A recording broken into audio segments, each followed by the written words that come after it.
welcome to the final day of competition here at the 10th anniversary Rebelle Rally, the longest off-road competitive rally in the United States. This is Rebelle Rally Live, presented by Toyota, and we are on the final day, day 8, presented by Pennzoil. I'm Alyssa Roenigk, and along with Matthew Johnson and Katie Teliansich out in the field, we are your hosts and guides. It has been our pleasure to be with you on this journey of the past 9 days, and we are just a little while from, if you see the finish line just over our shoulders, we are about to see the competitors roll in here and find out who, after 8 days of competition, 9 days out in the field, who has made the podium here at the Rebelle Rally. We're watching those scores really closely. We're also excited for the real middle of the real energy to return to camp here. Lots of things have been put in place in anticipation for a celebration this afternoon and all day tomorrow. And we're all feeling the juice here, as you could say it ourselves. Lots of interesting stories about the competition, about how they're doing today. We've got great video for you that's coming throughout the week. And just to kind of show you how far we've come. And I think you mean that both figuratively and literally, because if you think of all the weather we've gone through, look at how beautiful this finish is. They're starting in Mammoth. Yeah, if you remember, it was Mammoth, it was cold, we were at the top of McCoy Station. We were essentially a bunch of snowboards heading down. Yeah, we went out to Silver Peak, a place that had a post office from 1905 to 1914. Almost a decade with a post office. Obviously, it was a big part of the mining boom that covered Nevada. We were there for 4 nights. Then we had a big move south to Ridgecrest.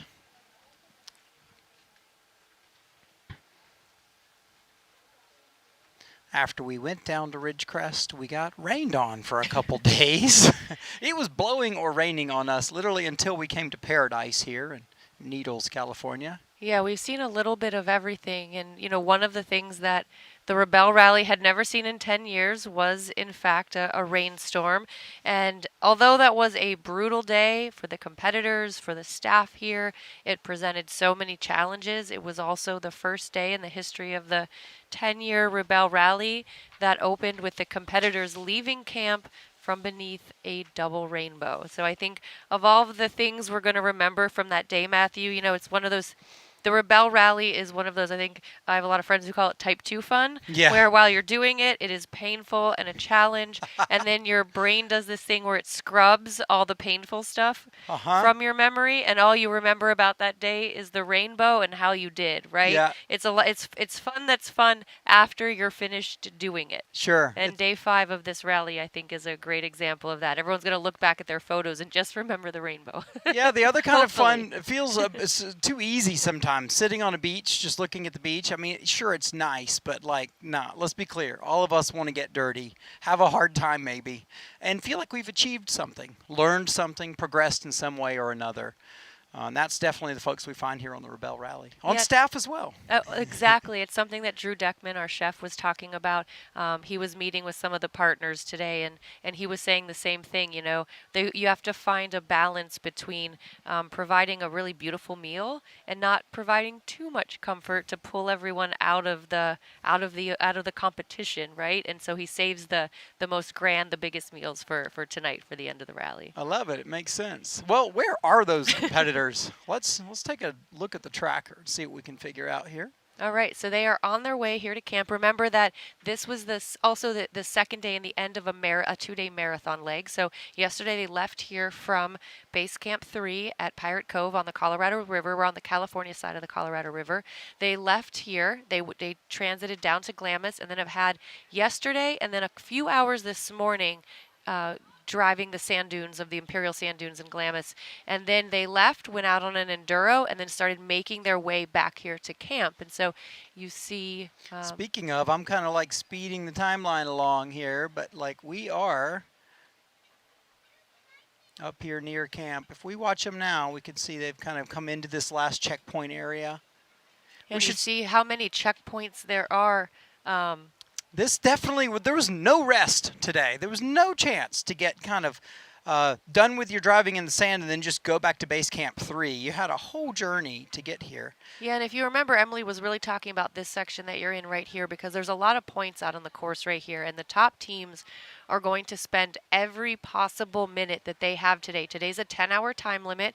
The better teams left first off the line, and so they were out of camp, and so they were leaving between about 7 and 7:10 was when the best teams left. Yep. And so their time limit is going to time out right around 5 o'clock, 5:10. And so we're a little ways out from seeing those teams here, but I do believe we're going to start seeing some of the teams returning within the next hour. But if you're if you're watching at home, this is a great way to check in on your team on RebelleRally.com and these YB tracking apps to really see where your team is right now, where they were throughout the day, and then how they're sort of decision making and how they're stacking up against. Yeah, and if you want to be comparing the points that they've gotten against the others, you need to look at the individual points, not just like the full addition of them at this point. And by the way, we're going to go to the leaderboard in a second. I talked to Chrissy about the REC, the enduro that they had to run after they had left the sand, and she said they did surprisingly well. There were many teams that were at 16 to 20 points on an REC worth 20 points, and they had a lot of hidden checkpoints along the way. Mm-hmm. So it was not an easy one. Well, and if you remember this morning, Katie was interviewing Gloria Recio and Julia Bigwood, Team 173, and they were talking about how they really wanted the top 10, right? If you look at the leaderboard right now, they are sitting in 4x4, 3 points out of 10th. They're in 11th place, and they were going over the REC, and they were really making sure that they were like, this is an opportunity to get all 20 points. We cannot leave a single point on the course during the REC, and so they were going over and over. And if you look, they're at 11th place. Actually, they were. I'm so sorry. I'm sorry. This is today's results. Yeah. This is today's results. So we'll see them. Look at them though. 5th place today. But look at how close 4th place, 5th place, 6th place. Just a point, 2 points is the only difference. But what a fantastic day they had. So I can't wait to see how this is translated into their overall score, because this morning they were sitting in 11th. And let's see. Yeah, I mean, they've got no easy work to do if they want to get in front of Alex Gilman and Mandy Brzezina. Look at that. They have jumped up into 10th place. So about an hour ago, I was looking at the scores, and they were still sitting in 11th place by 3 points. And if you look now, oh my goodness, there are 2 points separating 9th and 10th. 1 point separating 8th and 9th. This has to be one of the closest top 10 Rebelle Rally finishes I've seen. It is without a doubt. Without a doubt. This is absolutely. I mean, even looking at the difference between first and second, to think of how much the field has closed up. I mean, Nina Barlow is the most successful, and Tara Lynn Peterite, both of them, the 2 most successful competitors here. And to see the field catching them and closing that gap, I mean, there's still only 40 points, and this day is not over. In past years, it looked more like 150 to 200 points. It was huge. This is fantastic. And then just looking at that gap, this can still change. They're still getting checkpoints, and this top 10 is still in flux. Wow. Let's have a look at X-Cross for day 8 Okay, here. so let's see how they're faring out on course today. Day 8 of 8. You know, we've talked a lot about the Team 200, and no surprise, we're talking about them again. They have won, I believe, if not every day, all but one day here at the Rebelle. So they have just been building on a lead and building on a lead. But seeing the teams that have really performed as a team on individual days, Carton de los Santos, I believe this is the best they've done all week on an individual stage. And so, but look at that. They're tied with the 2 Rebeccas, Donaghy and Dalsky, with 119. So it's going to be really interesting to see who's going for the daily podium here. And then if we look at the overall on the X-Cross, Donaghy and Dalsky and Emmy Hall and Kendra Miller, they have leapfrogged each other every day throughout the day. Every time I have looked at the overall standings today, the teams 205 and 210 have been in different positions. And So if 15 you're points looking, is not that much. it's not that much. And if you look right now, the two Rebeccas, half of that team is in fact a rookie, Rebecca Dalsky, and so they have leapfrogged back over Emmy and Kendra.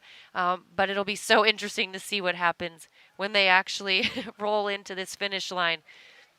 And so we mentioned earlier today the third member of our team, Katie Teliancic, and I believe she is in the competitors' tent. Katie, who do you have for us? I have a Moroccan extraordinaire. Steph Prater and her team have outdone themselves once again. There are couches over there in the staff quarters. The colours are incredible. It is so reminiscent of Morocco and such a great place for the competitors to land, because we know when they don't have a marathon league, they get to come back to base camp, and they've all said to me on this event, it feels just like home. It's pretty quiet here right now, but we're hoping to see them by 3:30. Back to you, Matthew and Alyssa. Thanks, Katie. So you can see we've really gone next level, given Stephanie just like, here's a big credit card, Stephanie, go make it. Actually, she and Emily work really closely together with the different vendors they used for this kind of production. Yeah, when I walked into that tent yesterday, my jaw hit the floor. I know that's how a lot of the competitors were explaining the first time they saw the Imperial Sand Dunes in Glamis, and that is what I sort of had the same reaction when I saw the inside of that tent. I'd heard a little bit about it, but they're right. They really brought Morocco to the Colorado River. It is really stunning, and the competitors saw a bit of it yesterday, but they've even upped their game. There's more decor in there, flowers, lights, there's couches. I think the competitors are just going to be completely wild, and it is going to be such a nice way to relax after a tough 9 days of competition. It's a really cool feeling when they're out there. They're dirty, they're broken, they're stuck, like all this stuff that didn't come back to nice food, a civilized space, and just such a nice environment there. And all of us at staff, when we're in the field, we're a rock. We don't tell them anything. We try not to, seriously, we talk about it with each other. You have to be a rock. Don't give them the information they might be trying to get out of you. But at the same time, we're, doing all the supporting we can for them. Yeah, so as we wait for the competitors to make their way here to Pirate Cove in this finish line, we mentioned a couple of rookies have been doing quite well. But if you remember, we also have we have several competitions within the competition, and we have a competition for Rookie of the Year, and that award goes to a team where both the driver and the competitor are rookies. There are some teams with one half the team as a rookie that are performing incredibly well in both categories.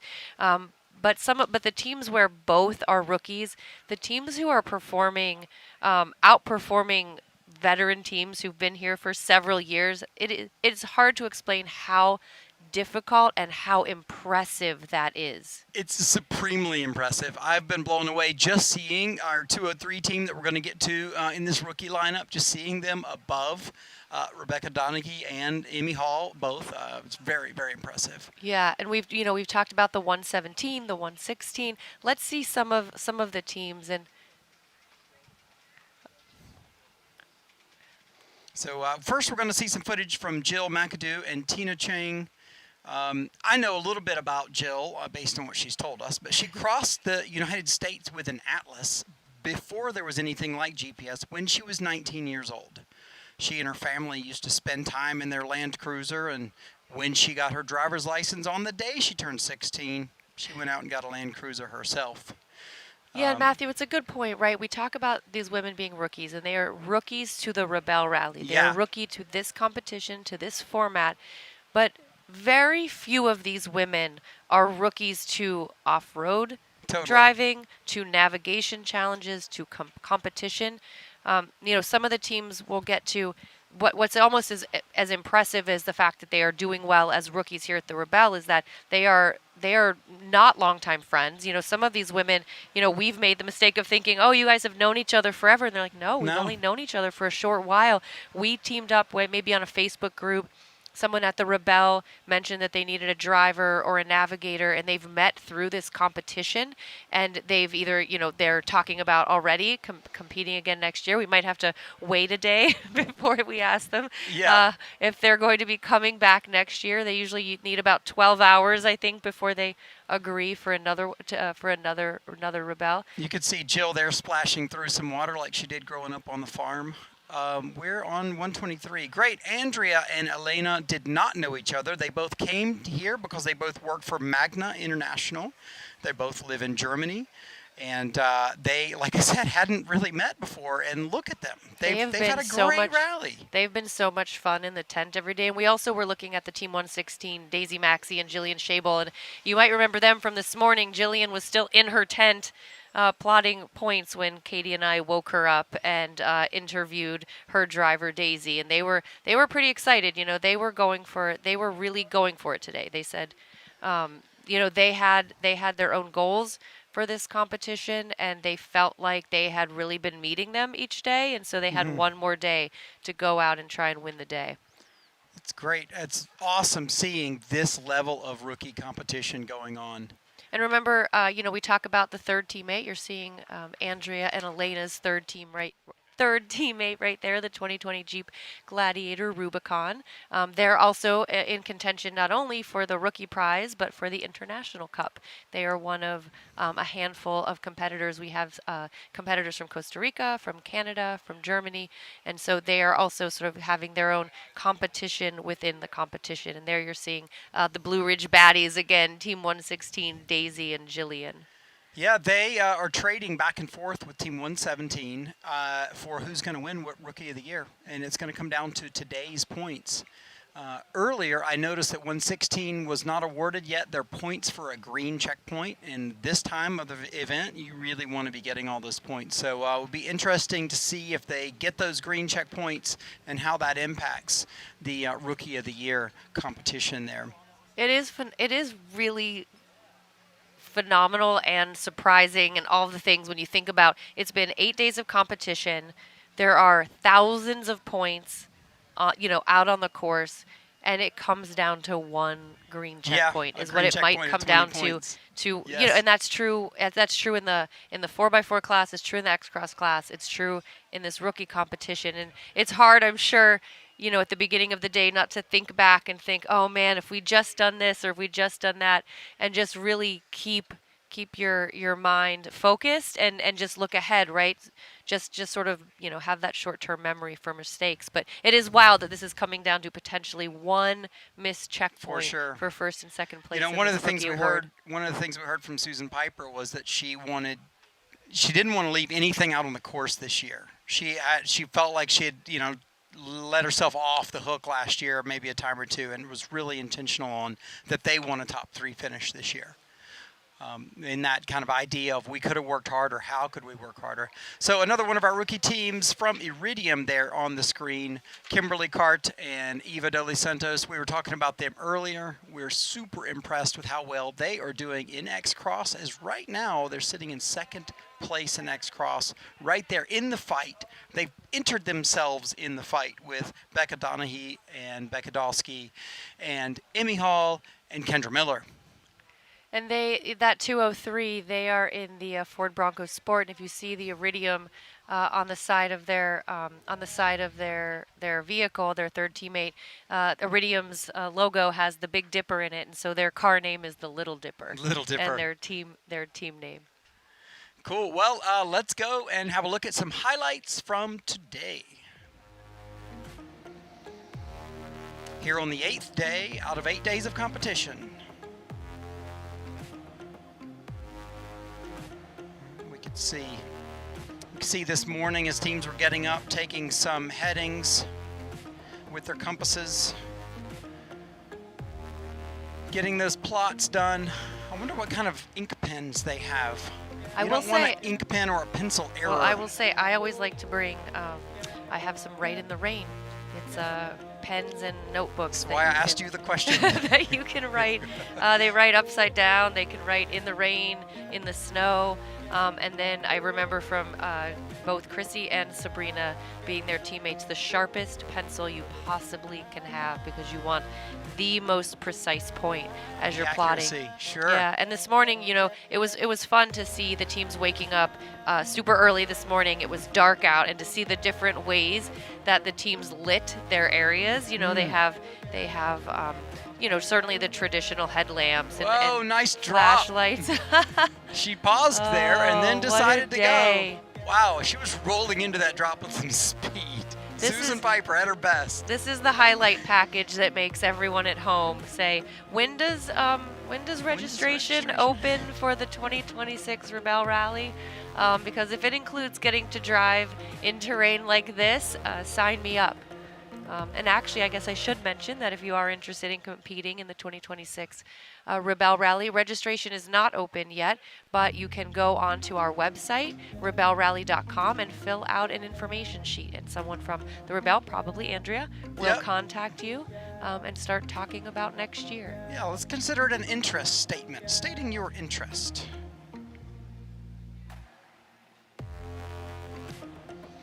All right, so jamming down a dirt road there, it's a little bit of a breather if you've been in a bunch of sand to just not have to work so hard to continue. I think this actually was part of the REC, if I remember this area correctly. Likely. And one of the nice things about today's transit from Glamis back here to Base Camp 3 that was different about the transit down to Glamis is they really were not on roads at all today. Almost everything was off-road, cool driving, RECs, and then, you know, some slow, rocky, fun terrain. I know there were some really fun, beautiful climbs, and just from doing the drive on pavement today, it was really some stunning topography between, you know, sort of skirting along the southern border of California. Yeah, with a lot of focus. You pass all these beautiful things, and then you're so focused. Everyone's like, what? What? There were beautiful things to see. I was just too stop focused and put on my tent here or something. Well, now we're going to have a little look at some in-car video from Team 101, Lynn Woodward and Renee Vento. They've been carrying an in-car camera some of the time. We'll check them out. That's Team Fundamentals, which sounds exactly like a way they would name themselves. I told Lynn yesterday out on course that she is tied with Dana Saxon and Karen Hone for my favorite helmet here at the Rebelle Rally. I couldn't make a decision, so I gave them a tie. All right, let's have a look at the in-car from Team 101 in their Jeep Gladiator. In my calculations, from where we turned onto the sand highway to get here, you have to go 1.75, and we're at 1. So that would, let's go. That would make sense because I'm at 1.49, and I'd need to go 1.75 and then make the right.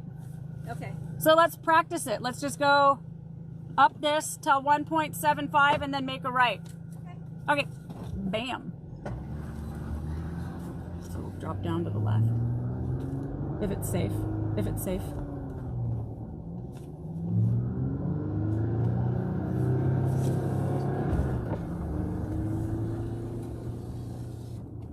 Sorry, camera. We're going to stay straight because I'm practicing with their right.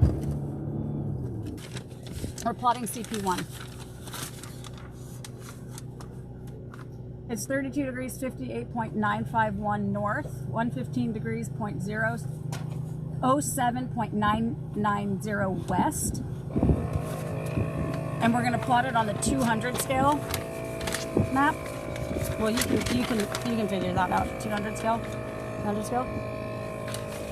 For all of you at home that really quasi care about what we're doing out here, that's what we're doing. So, like I said, beep, beep, beep, beep, beep, beep. I start with the longitude. Most people start with the latitude. They can do what they want. That's latitude, that's longitude. I'm going to start with the longitude, so I need to find 115.07. So that would be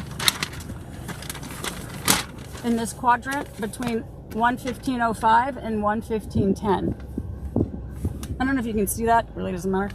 Well, it kind of does. Okay?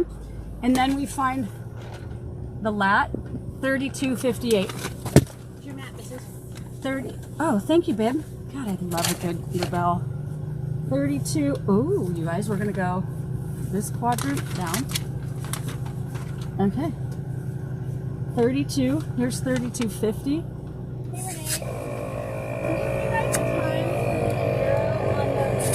Yeah, after I plot this. Okay. Yes. I got another job to do after this. So 3250. So then it jumps to 33. Okay. So it's going to be in here and in here. I'll get right back to you and show you what it looks like.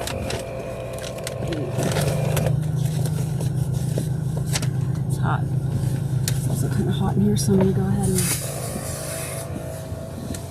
It's getting hot in here. 1508.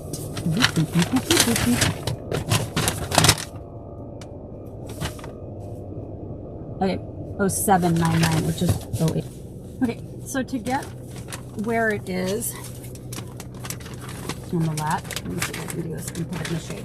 You line your ruler up so that the 0 is on 15.00, you see here, and then this is 1510, so there's 10 minutes between there. So I line this one up with the 0, and I put the 10 on the next one, and then I moved up to 7.99, made a dot, moved this whole ruler up, did the same thing, made another dot, and connected the line.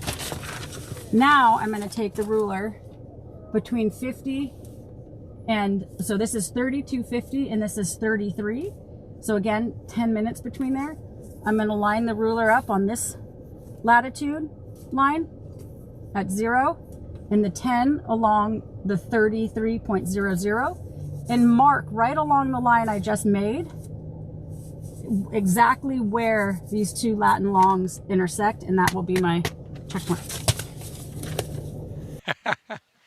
That is so incredibly cool that we have this sort of insight into what is going on out on course this year with these live in-car cameras. But, you know, there's a few things going on in that video. One, they are so calm and collected that she took the time to do that for us. So thank you, Renee Vento, for explaining plotting. But one of the reasons, so the reason she's plotting out on course, so typically the competitors all get their coordinates. They get all of their checkpoint, either coordinates or headings and distances in the morning. So there was a little bit of a twist today because we keep saying Emily Miller, she loves a plot twist. So last night when they arrived at the final checkpoint, Shelly and Rich took their map number 14 from them. So that was the first twist. And then this morning, and then gave them their CPs. But there was very little information on their CP guide last night. So they plotted what they could. And then this morning, once they got to the first green CP, they were handed a new CP guide with 8 more checkpoints. And they were also handed a map that they don't typically have, which is a 60,000 map. And so because of that, that scale she was showing for the 200, they don't have a 60,000 scale with them. So for someone that doesn't know what this means, what is a 60,000 map scale compared to a 200,000 map scale? It just has a lot less detail. So I don't know less how much detail, not more detail. I don't know how much you can see this, but what you're seeing, that's you're not missing much. even with the light, there's very little detail here. And so that's by design. It being a 60,000 instead of the 50,000 they turned in is also meant to trick them a little bit, right? So they were then given heading and distances instead of Latin longs. They had to get mathy. They had to do some math. They had to make their own scale. There was a world in which they could use a 10,000 scale and just sort of scale it up. You see that ruler piece they're using, that straight ruler piece. Well, it has marks to be used on specific sizes of maps. And if you buy there are no marks for this map, so you have to make them all yourself. If you buy the scale kit, it comes with, not a 60,000, which was the point of this. And so then they were given 8 more CPs. And so this morning they were doing exactly what you saw Renee do. They were having to plot their checkpoints out on course, use a map they hadn't used within the last 8 days of this competition. And so thank you, Renee, for showing us. And they've had a phenomenal day. So I think they had no problem translating the 60,000 map. And so stick right here. We'll be right back after a few words from some of our presenting sponsors.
Welcome back to the finish line of the 10th anniversary Rebelle Rally, the longest competitive off-road rally in the United States. This is the 8th and final day. Our show today is brought to you by Pennzoil. Speaking of Pennzoil, Pennzoil has been a proud gold partner of the Rebelle Rally since 2023, supporting one of the most challenging off-road navigation competitions in North America. But beyond sponsorship, Pennzoil's deeply invested in the Rebelle Rally mechanics program, ensuring the vehicles are maintained in top condition throughout the grueling event. Pennzoil also supports Rebelle U, the rally's training arm, helping competitors prepare for the rally experience.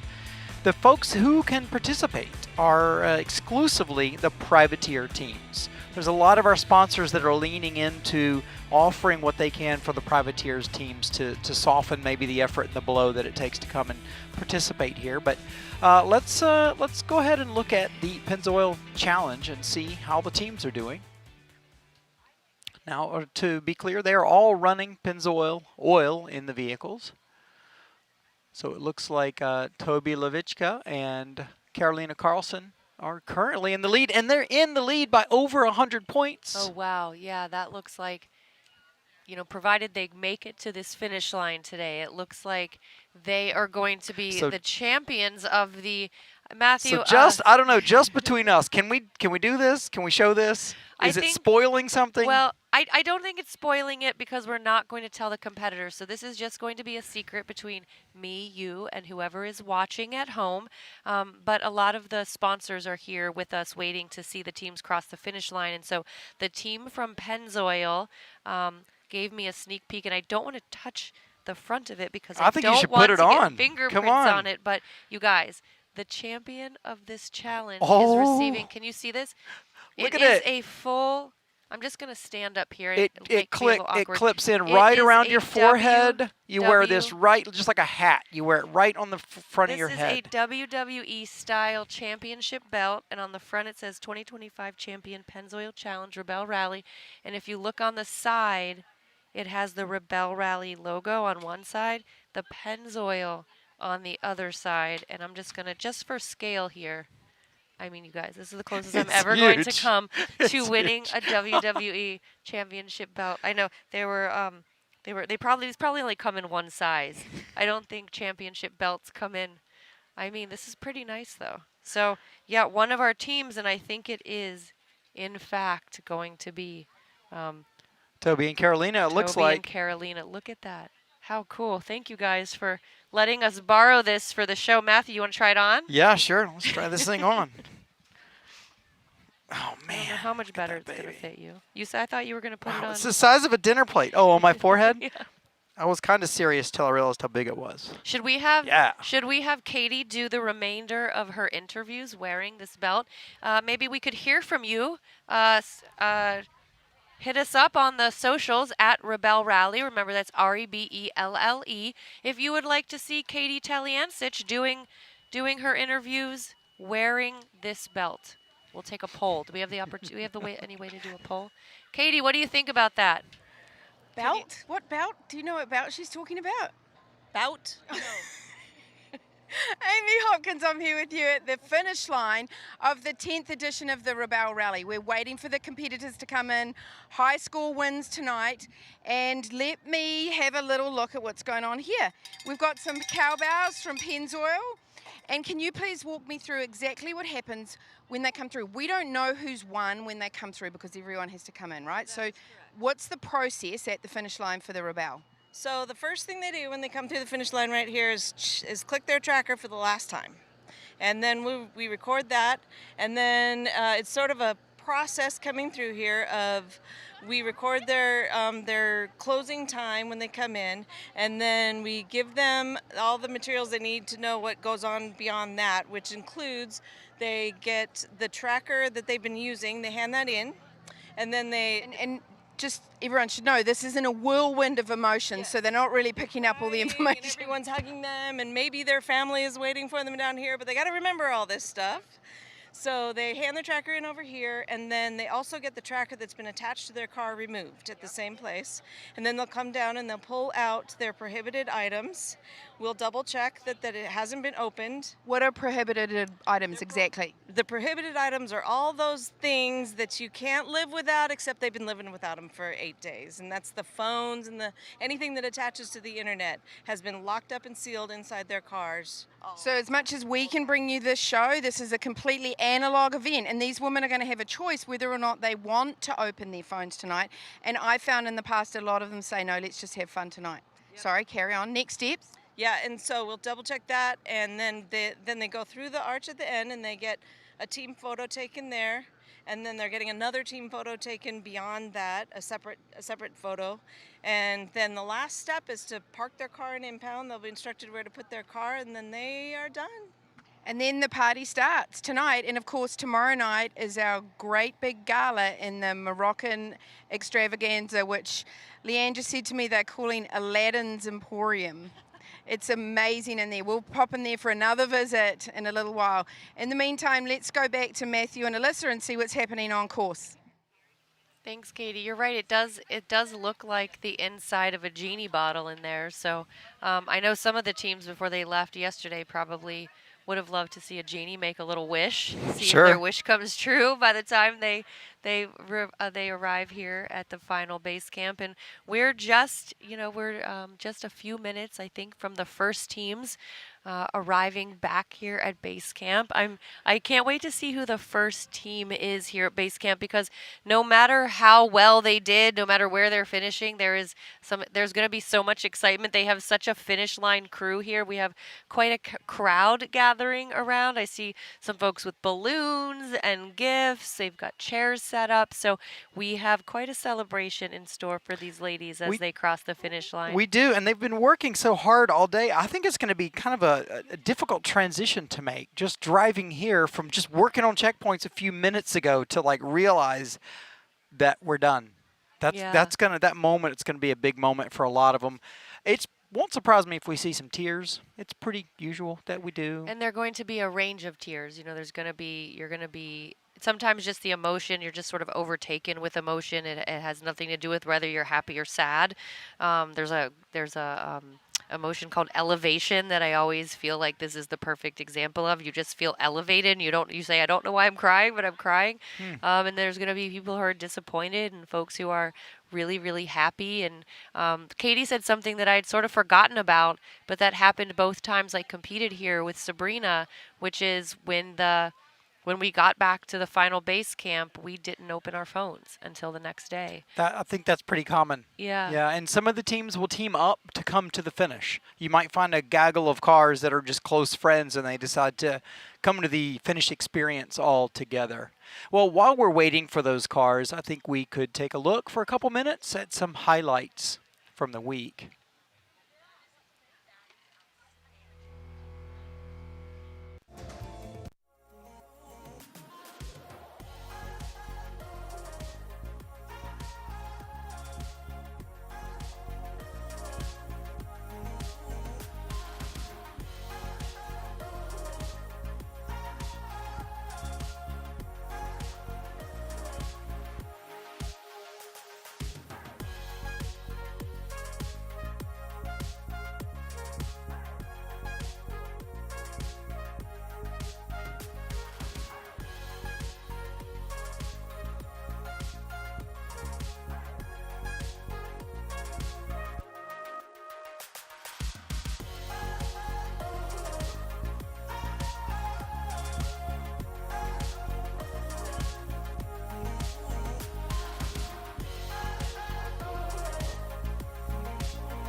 Welcome back to the 10th anniversary Rebelle Rally and the final finish line here at the 2025 Rebelle Rally. We are still awaiting the first competitors to cross the finish line. Those of you who are watching and tracking your competitors at home will see that our first competitors are getting really, really close to our final base camp here at Pirate Cove on the Colorado River. There's a few more checkpoints they're trying to knock out that are probably not even a couple of miles from here.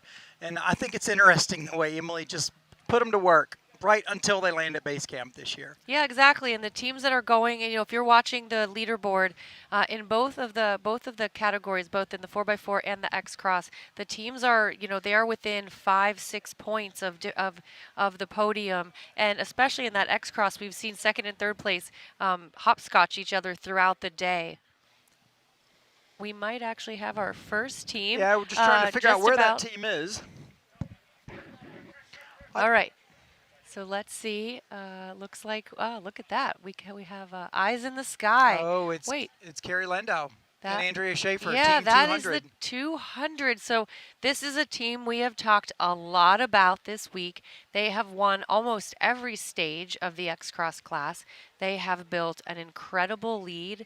Arguably, if they, about the midway through this race, or through this competition, if they just sort of stuck with their plan each day, it was pretty clear it was going to be a race for second, third, fourth position in that X Cross class. But now we see them approaching the finish line, and I'm wondering, Matthew, what the conversation is like in their car. They know they have a speed limit, and they just want to get to that finish line because they certainly know that once they cross the finish line, they are going to be back-to-back champions. I've got a guess. I've got to guess about some of the conversation. Okay. It's, okay, so for next year, I want a pencil holder over here. We're going to be at this different cooler. It's like next year prep. It's a good point. Starting now. It's a good point because when you talk to them, they were the first Subaru to win the Rebelle Rally last year. And they said that the moment they crossed the finish line last year, they looked at each other and said, we're doing this again. We're coming back. We're going to try to repeat as champions. There is nothing tougher in sports than to be the defending champions, have that target on your back, and try and come back and win again. So I do wonder if they're looking at each other right now and they're saying, what do you think, three-peat? For sure they are. Three-peat sounds pretty cool. And, it's really cool proof in the pudding as well that last year they got some support for Subaru. This year they've gotten some support from Subaru, and both years they've landed provisionally, right? Likely, provisionally, there is your X-Cross winner approaching. Yeah, and pretty cool that they are the first team back as well. That means that they were, they're still, even though they have a big win, I think about them, and every day as I've talked to them as, when you have, say you're at a snowboard competition or at the Olympics and you're the last person to drop, but you're already in first place, most of the best athletes still use that last run as a way to try and beat what they did before. So I don't believe that these two women left anything out on the competition on the course today. I think that they are coming back early because they went for every single checkpoint they possibly could. They didn't use this as a celebration lap on the final day. They went out there and just built their lead, and now they are on their way here home to base camp 3. Taking their sweet time, cruising in. This is great. The story, however, is position 2 and 3 in X-Cross. Absolutely. Second and third, currently 4 points apart. I don't know if I can't quickly tell you if they've got a couple more checkpoints to go, but here's the really interesting story right there, second and third. Yeah, and you saw the team of the two Rebeccas, Rebecca Donaghy and Rebecca Adalski. And Donaghy, of course, is a multi-time finisher and podium finisher and winner here at the Rebelle. Rebecca Adalski, a rookie, and then the 210 of Emmy Hall and Kendra Miller, also winners, incredibly accomplished here. And every time I have looked at the screen today, they have hopscotched each other, second place, third place. And so one of those teams is going to come across this finish incredibly excited that they are the second place finishers. The other team, I think, is going to be a little disappointed, and then certainly that probably what will be the fourth place team of Kathleen Gardner and Jordan Keith. They've been up in second, they've been in third. I think just finishing right outside of the podium, if anything, I think is going to bring them back again next year because they were really, really close to a podium finish. Looking at X-Cross still, car 203 is going to be looks to be our provisional rookie winner in X-Cross. And if you gave this event a couple more days, or if you were able to start this event over, you might see a different leaderboard with Kimberly Cart and Eva De Los Santos really turning it on these last few days. Yeah, it's a good point. They seem to really figure out the game, figure out the competition, and also just figure out not only their third teammate, that Ford Bronco Sport, but also just each other and how to work together, how to communicate together. They're doing even better at those RECs, which really is, as much as anything, a communication competition. Knowing how, as a navigator, to tell your driver what they want to hear and how they want to drive and to make up that time in between checkpoints and or timing controls, and then as a driver, how to drive while also really being keyed in to your teammate. And so now we're seeing that 200 getting even close. You see the Colorado River there in the background, and now you're seeing Pirate Cove. They've stopped there, I think, for some hellos and some camera shots, and we're going to see them. I'm having a little hard time from where I'm sitting. Yeah, but same. I can see the nose of their car. The Honda 208 is there lining up as well. Madison and Vincetta, they've had a great rally as well. Here they come. Also rookies. And you can see in the background there, you see our set, but you also see, like as we've been saying, we have fan groups. We have a big crowd that has been gathering. We have our sponsors here at the Rebelle Rally. And so we have a really big welcome.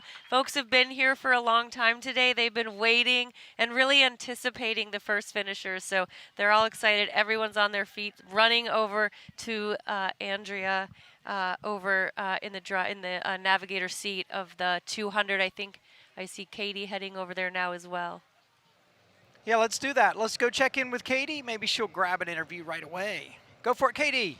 Hey guys, so here we are, the first competitor to cross the line. The finish line of the 10th edition of the Rebelle Rally is Team 200, Andrea Schaefer and Kerry Lando. Amazing, ladies. Come on, this is so easy for me. Come on in. Woo! Congratulations, ladies. You're the first ladies to cross the line on the 10th edition of the Rebelle Rally. How the hell has this rally been? Amazing. We've had a great time. It's been hard, Hard, wet, muddy, windy, windy. and we've had a hell of a lot of fun. Yeah. That is fantastic. Well, I'm so glad to see you. High score wins at the end of the day. We don't know who's winning, but we know that you have been doing very, very, very well. How do you think you've done? I think we've done really well. Yeah, I agree. I'm proud of how we've done. Yeah. I'm real proud. We're proud of you too. Take off those helmets and we'll see you inside to party. That's the first of our teams over the finish line for the 10th edition of the Rebelle Rally. Back to you, Alyssa and Matthew. The understatement of the year. Yeah, I'll say. Andrea wanting to be humble and not say too much, but they know that, I mean, there was one day where I think there was a 300-point spread between first and last place in the X-Cross. So they know they've done really well. And I think they know that they most likely have won, provided there's not some last-minute penalty or something sort of crazy. I think they are now officially over the finish line. Yeah, we'll call him the provisional winner of X-Cross for the moment. You see Emily Miller there hanging in the window. Emily tries to go see every single car as they cross the finish line and just tell them welcome, thanks, good job, thanks for playing my game. You know, it's just like a master game that Emily's developing all year for these cars to come and compete with. And, you know, we don't dwell on it a lot, but what you're looking at is some life-changing stuff for a lot of the competitors here. This is something that's made a massive difference for them, their family, for their friends, the people that just helped to be here. It's a big deal. And some of these finishers are finishing a 3 or a 5 year journey to get here. And so getting to the finish line is a big deal. And that can be life-changing as far as the skills, as far as the confidence, as far as the things that you take personally from the experience of the Rebelle. And then there's a lot of women here whose careers have evolved because of their experience on the Rebelle. Even those who haven't, finished in the top 3, they are becoming influencers online, influencers within their smaller communities. And really their experience here at the Rebelle they've taken that into their lives and into their communities. Let's look at the next car. We've got another car rolling in. It's the 208 Honda of Madison and Vincetta. That's a 2026 Honda Passport, if my memory serves. It sure is, yeah. And there's Madison Russell, and Vincetta Knight. We talked to them at the finish yesterday. If you remember, we were set up at the final checkpoint on the marathon leg, and when they came in, they were pretty excited because they had a really difficult final challenge. Where they were given the potential to go for an X checkpoint. Very few teams even attempted it, and they were the first team we talked to that had actually found that blue stake in the ground and had accomplished that checkpoint. And they said they've been really, really proud of the rally they've run over the past 9 days. Let's jump back down to Katie and see who else she's got to chat with. Okay, I'm here with our German team, Alina Kinsel and Andrea Mueller. Congratulations, you've just hit the finish line of the 10th edition of the Rebelle Rally. How am I doing? Woo! Isn't that amazing? We did it! You sure did. Congratulations. How is it compared to Germany?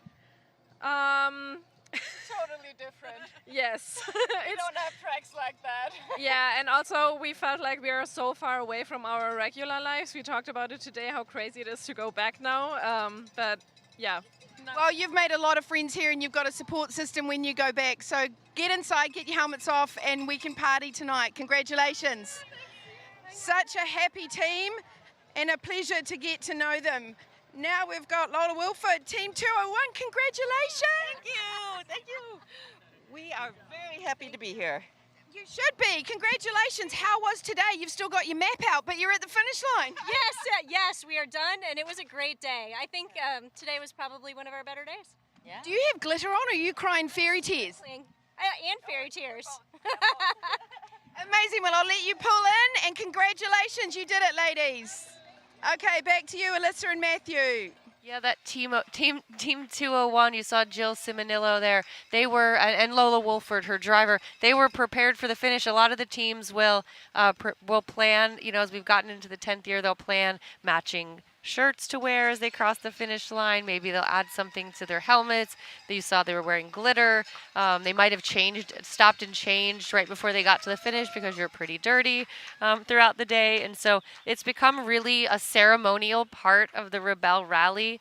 And so as you see the Team 201 there, they took it very seriously, and they wanted to cross the finish line looking like a team, feeling like a team, and it seems like they had a rally they're really proud of. Yeah, Lola and Jill, they seem to be doing well every time I saw them. And you could see Emily helping, passing out the Pennzoil cowbells.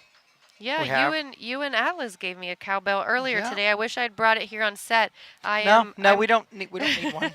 We're good. I can't believe you're allowing one of those to be taken home to your home, because if those of you who don't know, every morning at, depending on the day, 4:45, 5 a.m., Emily Miller walks through camp rattling a cowbell, and that is how we all wake up. And so for weeks after the Rebelle, we all have a little bit of PTSD. As we're watching some more cars rolling in here to the finish, we're going to jump back out to Katie. Hey, Steph Cowan, Avis Cook, 118. I just talked to you, it seemed like minutes ago at the start line. How's your day been? And congratulations. Thank you. We made smart choices today, just like we promised this morning. So we're at base camp nice and early. How was your day, Avis? It was good. I mean, we were happy all day. From a standpoint of scoring, not so good, but we made it here. But that was your goal when I talked to you, was it 5 o'clock this morning? Yeah. Who cares now? Congratulations, you've made it to the finish of the 10th edition of the Rebelle Rally. Congratulations, ladies. Head on through. And we've got Team 195 who are talking to Jake about I'm not sure what. Come on down, ladies. 195, they've got goggles on. Heather Halsey, congratulations. You two are just about to cross the finish line of the Rebelle Rally. Thank you. Very excited. This was amazing. Now you've got goggles on. Did you have a major day? How was it? It was really fun. We started in the sand, so still had these on. Kind of a bit lazy to take them off. That happens. Well, get your helmets off and your goggles off, freshen up. There's a river over there you can take a swim in, and we'll see you inside to party. Congratulations. Thank you. Back to you, Matthew and Alyssa. If you were questioning whether those navigators are focused or not, she's still wearing her goggles. It took us 2.5 hours on the highway to get here, and she's still wearing her goggles this far focused. from Glamis. Totally. She's working and go to checkpoints. That is the other. There are two new Toyota 4Runner Trail Hunters in the event, number 195 and 192. The color of that 192 sure is pretty, but the white one of 195 looks nice as well. I hope those of you at home can hear the celebration going on behind us. I just keep thinking, more cowbell, more cowbell. There's a lot of cowbell going on behind us, and the crowd is just getting bigger and bigger. This is really cool. A lot of folks are coming out with bouquets of flowers and gifts and signs and balloons and are celebrating their moms and wives and sisters and brothers and friends who have competed here at the Rebelle Rally. So they're going to have some luxury accommodations tonight, right, Alyssa? Where are they going to sleep tonight? Oh, luxury accommodations here. Oh, the friends and family? No, the competitors. Where are they going to sleep tonight? I believe they're sleeping in their tents. Yeah, exactly. So now that they're beach. here, they still are going to go set their tent up on the beach. Put on the beach. What a beautiful place. Look at this. Who doesn't want to think spend one more night here? I don't think they want to say goodbye to their tents and what it represents quite yet. All right, well, there's the 114. Let's get back down to Katie. Hear from some more of these finishing rebels. Katie's here in the carnage of these cowbells that Pennzoil gave us, and we've got Connie and Patty here. I'm assuming that was your husband that just gave you the most passionate kiss. Yes. Congratulations, ladies. How was the last day of the 10th Rebelle Rally for you? It was good. It was good. It actually went by, I think, a little faster than we thought it would. The whole Rebelle went by faster. It was like, what day is this? This is day 7 already? It was like I just met you, and now you're here getting a very great kiss from your husband. Where did he travel from? He came in from Colorado. He flew in. So. That's dedication for you. All right, take your helmet off and go and have some fun, ladies. Congratulations. We've got Christian Renier here and Catherine Gocher. Congratulations. I bet you weren't expecting to see us. I bet you thought we were going home. No, absolutely not. Couldn't have found our way home, so it doesn't matter. We couldn't have found our way home. For the spa. We were looking for the spa. Hell no. You guys did great. You've made it back. It's the 10th edition of the Rebelle Rally. How many times have you done it now? This is my third time. This is our third time, but this is our first time as navigators. And I'm not allowed to swear, but oh my God. Well, okay. It's most difficult.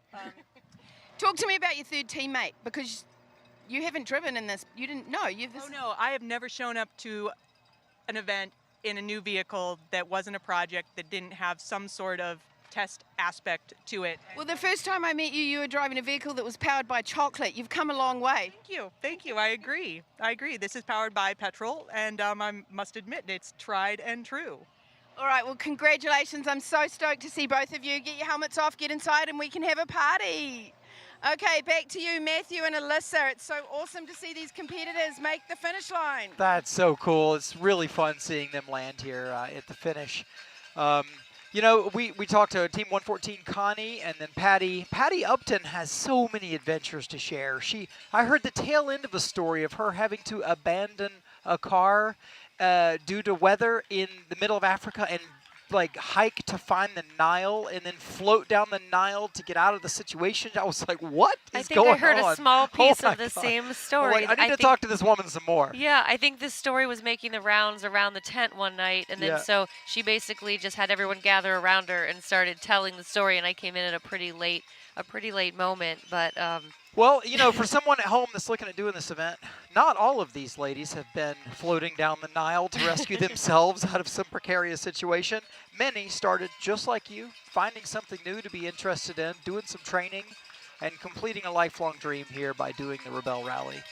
Yeah, I remember when I first met Sabrina, who I competed with a couple times here at a rally in Morocco. She said the reason she got involved was she just heard another woman she'd met talking about an event where it was essentially it was maps, compasses, and a scavenger hunt in the desert. And she thought, oh my gosh, those are 3 of my favorite things: scavenger hunts and maps. Yeah. Sign me up. And now I think this is her 6th time competing here at the Rebelle Rally. I can't wait to see her and her teammate Michelle Kirby come across this finish line.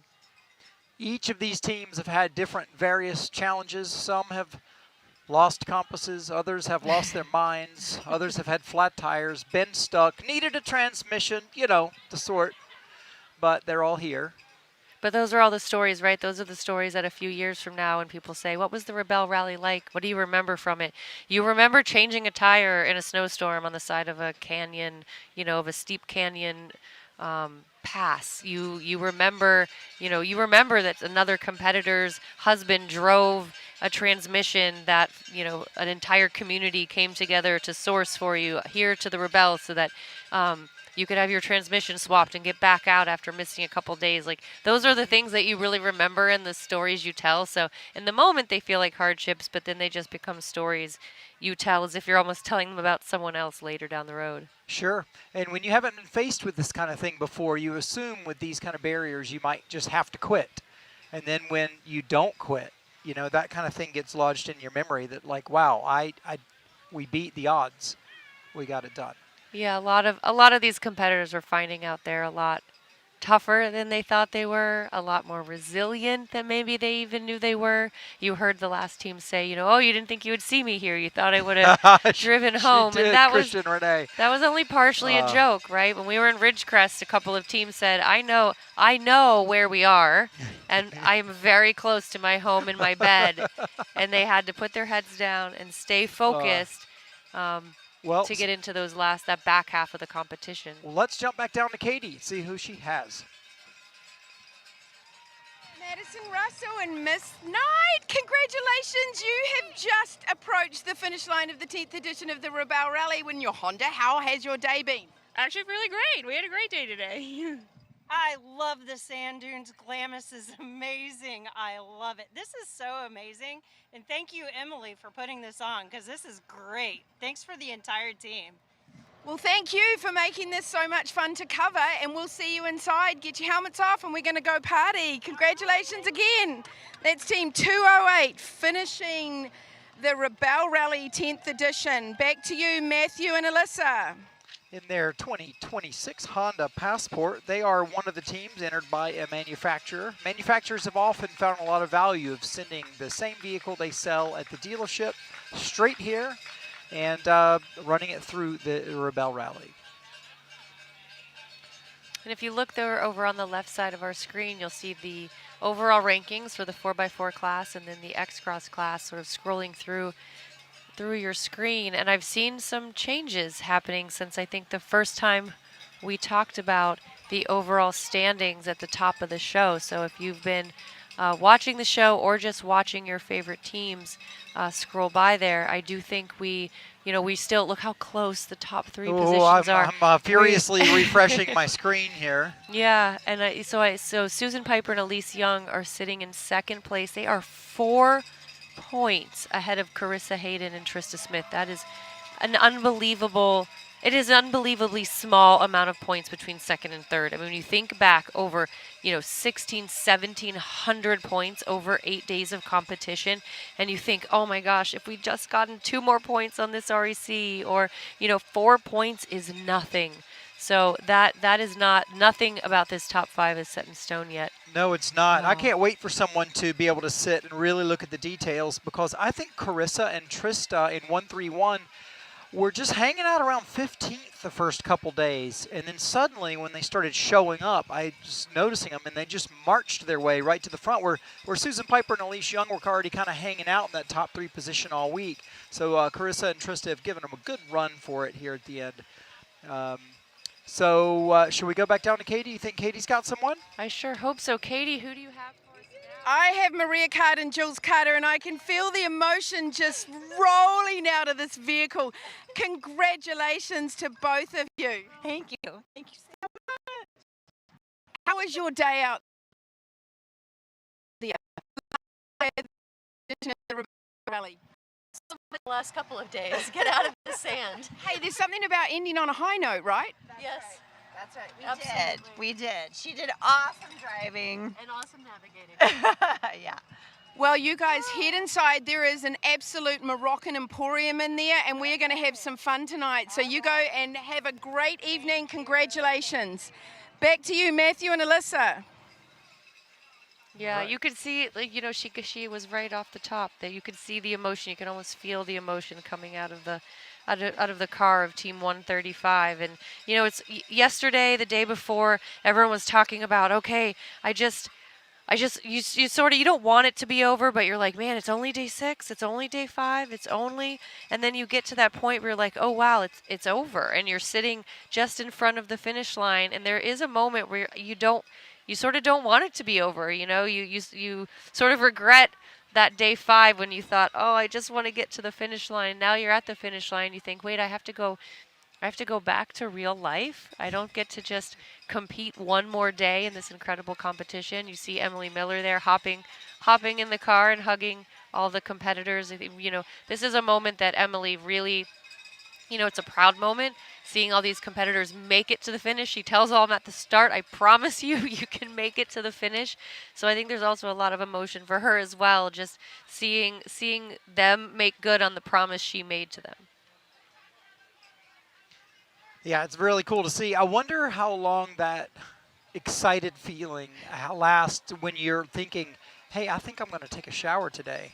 You're back at home and you're like, you know what? I can shower right now. I can shower tonight. I can shower this morning. It is one of the most exciting things, yeah. And a couple of the teams were telling us when we walked over to Self Camp last night that, they try, even if there's an opportunity some nights to take a shower or to do something that just brings you a little bit of the comfort of home, they say no to themselves because they don't want.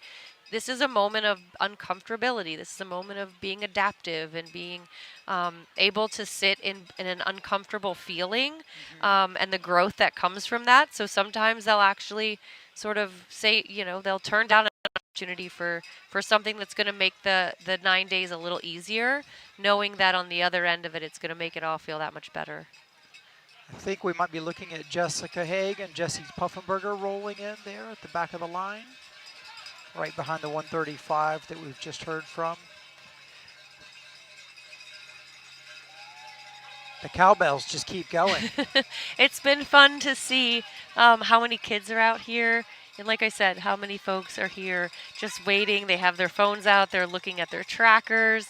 You can see them getting really excited when their favorite team rolls up. Katie, which team do you have for us now? Who's crossing that finish line? It's Team 112, Jessie and Jess. Congratulations, ladies. You have made it. How was your day? It was awesome. How did it start and how did it finish? We started in Glamis with a checkpoint challenge, and then we finished up here. Super. Jess, you were nervous about the dunes. How are you feeling now that you've made it to the finish line? Very thankful dunes are over, and thankful that that I'm going to get a good night's rest in a clean bed tonight. Fantastic. Congratulations, ladies. We'll see you inside. Back to you, Matthew and Alyssa. So the other night, Melissa Vanderwilt came running up to me and she said, can you help? Someone's tent is blowing away across the desert. That was, I think, day 5. Yeah, and they're not going to catch it. And I looked up, and there were 2 ladies running, and then I looked up again, and there was another one running, and then I looked up again, and there was a tent about to go over the crest of the mountain. So I jumped on our little electric moto and rode off through the desert, and it was Jess's tent trying to blow away. And when I handed it back to her, she said, oh, I can fold it up. I've been waking up at 5 o'clock and folding this tent for 2 weeks before the Rebelle. That is some dedication. One thing I never practiced I don't like to practice is waking up early. I always just think, you know what, it's the one thing you have to do. The cowbell's going to go off. You're going to get up. It's going to be my least favorite moment in the morning. I do not need to practice that. But I do appreciate that she practiced putting the tent away and setting the tent up tired. Yeah. That I think was really, really smart. You always say, if you can do it tired, you can do it when you're fresh, right? Always practice when you're tired. But yeah, it's something I've never liked practicing. Well, these tents will sell you on 2-second setup, 3 seconds to set it up. They don't tell you about the 15 minutes of folding it 8 times to get it back in the bloody bag. Yes, putting it back is always 10 times harder than getting it out. Let's see who we have. And if you notice also at the finish, we showed you the belt that the Pennzoil Challenge champion is going to receive later, but we also have the Pirelli Scorpion Tire Challenge for teams running Pirelli tires. And you'll notice the Jen out there from Pirelli. She's got a cowbell in her hand. She's handing out really cool black Pirelli hats to all the finishers with a first on the side, because they just felt like anyone who finishes that challenge is in first place. I'll say we've just seen the 103 of Pam Wright and Dana Benyo roll in. Let's see if we can jump down to Katie. Hey guys, I'm here. Emily is congratulating the teams. She is notorious for talking to every single team at the finish line, which is what we try to do. And I'm not going to interrupt. Well, here we go. Hey, congratulations on making the finish line. Thank you. It's amazing. Great to be here. It was an awesome experience. Highly recommend it. Highly recommend, she says.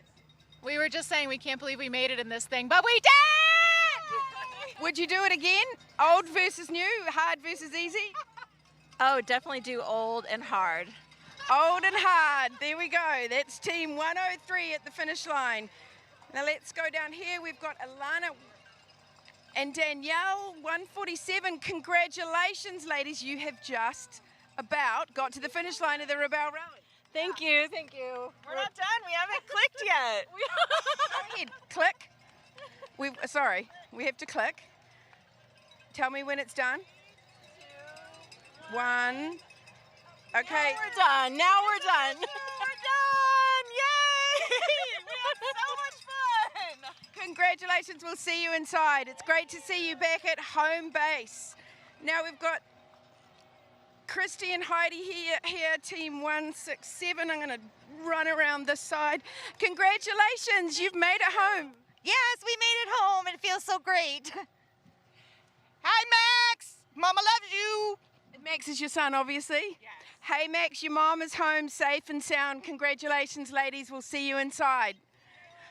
Awesome. These people have not seen their friends and families for 8 days. They've had no digital, no phones, no devices, nothing. Good afternoon, ladies. Welcome to the finish line of the Rebelle Rally. Congratulations. Thank you so much. We had an awesome day. What was the highlight of your final day? Don't ask us these kind of questions. Let's just say take off your helmets and we'll go inside and have a good party, right? That's the highlight of my day, is taking this off. Okay, that's the highlight of everyone's day, is taking off these sticky helmets. Back to you, Melissa and Matt. There we go. Yeah. That works. She did it again. Katie has been joking that every time we accidentally call each other the wrong name, we also have had a push-up challenge here on the live crew. So Melissa is my fitness name. There you go. It's my push-up name when I'm working out. She's Kelly and I'm Melissa. That's right. Yeah, it's awesome. A few more cars. Looks like someone going for a late day pass. Tacoma pulls out to the left. Just kidding. I think both of those are our Toyota teams. That's perhaps Sandra Lee and Lauren in the 182 Sequoia TRD Pro there on the front. I like how the teams are waiting till the last possible moment to click that tracker, and that just shows you how everyone is really trying to savor the last few moments of competition at the Rebelle. There's still a lot more to come at the Rebelle. They'll have a beautiful dinner.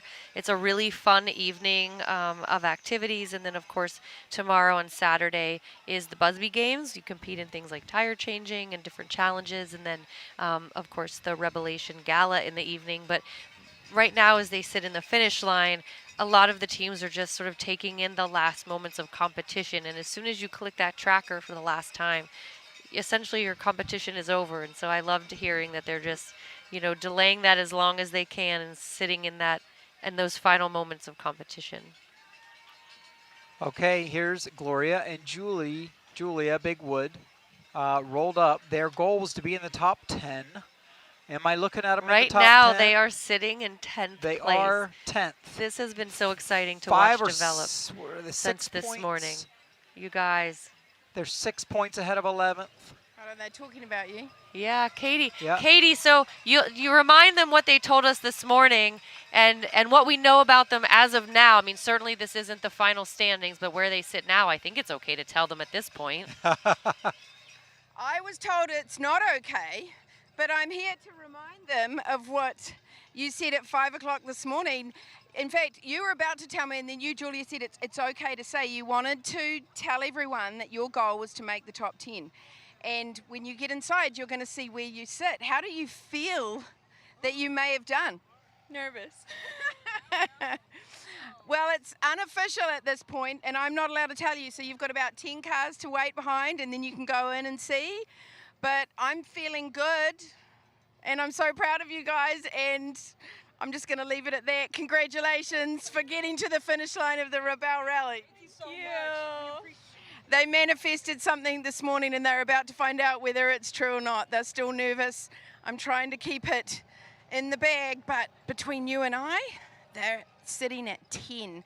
We've got Lauren and Sandra Lee here. This is one of our Toyota teams. We love our Toyota teams because we're sponsored by Toyota, and without you, we couldn't bring the live show to everyone. Let's walk and talk.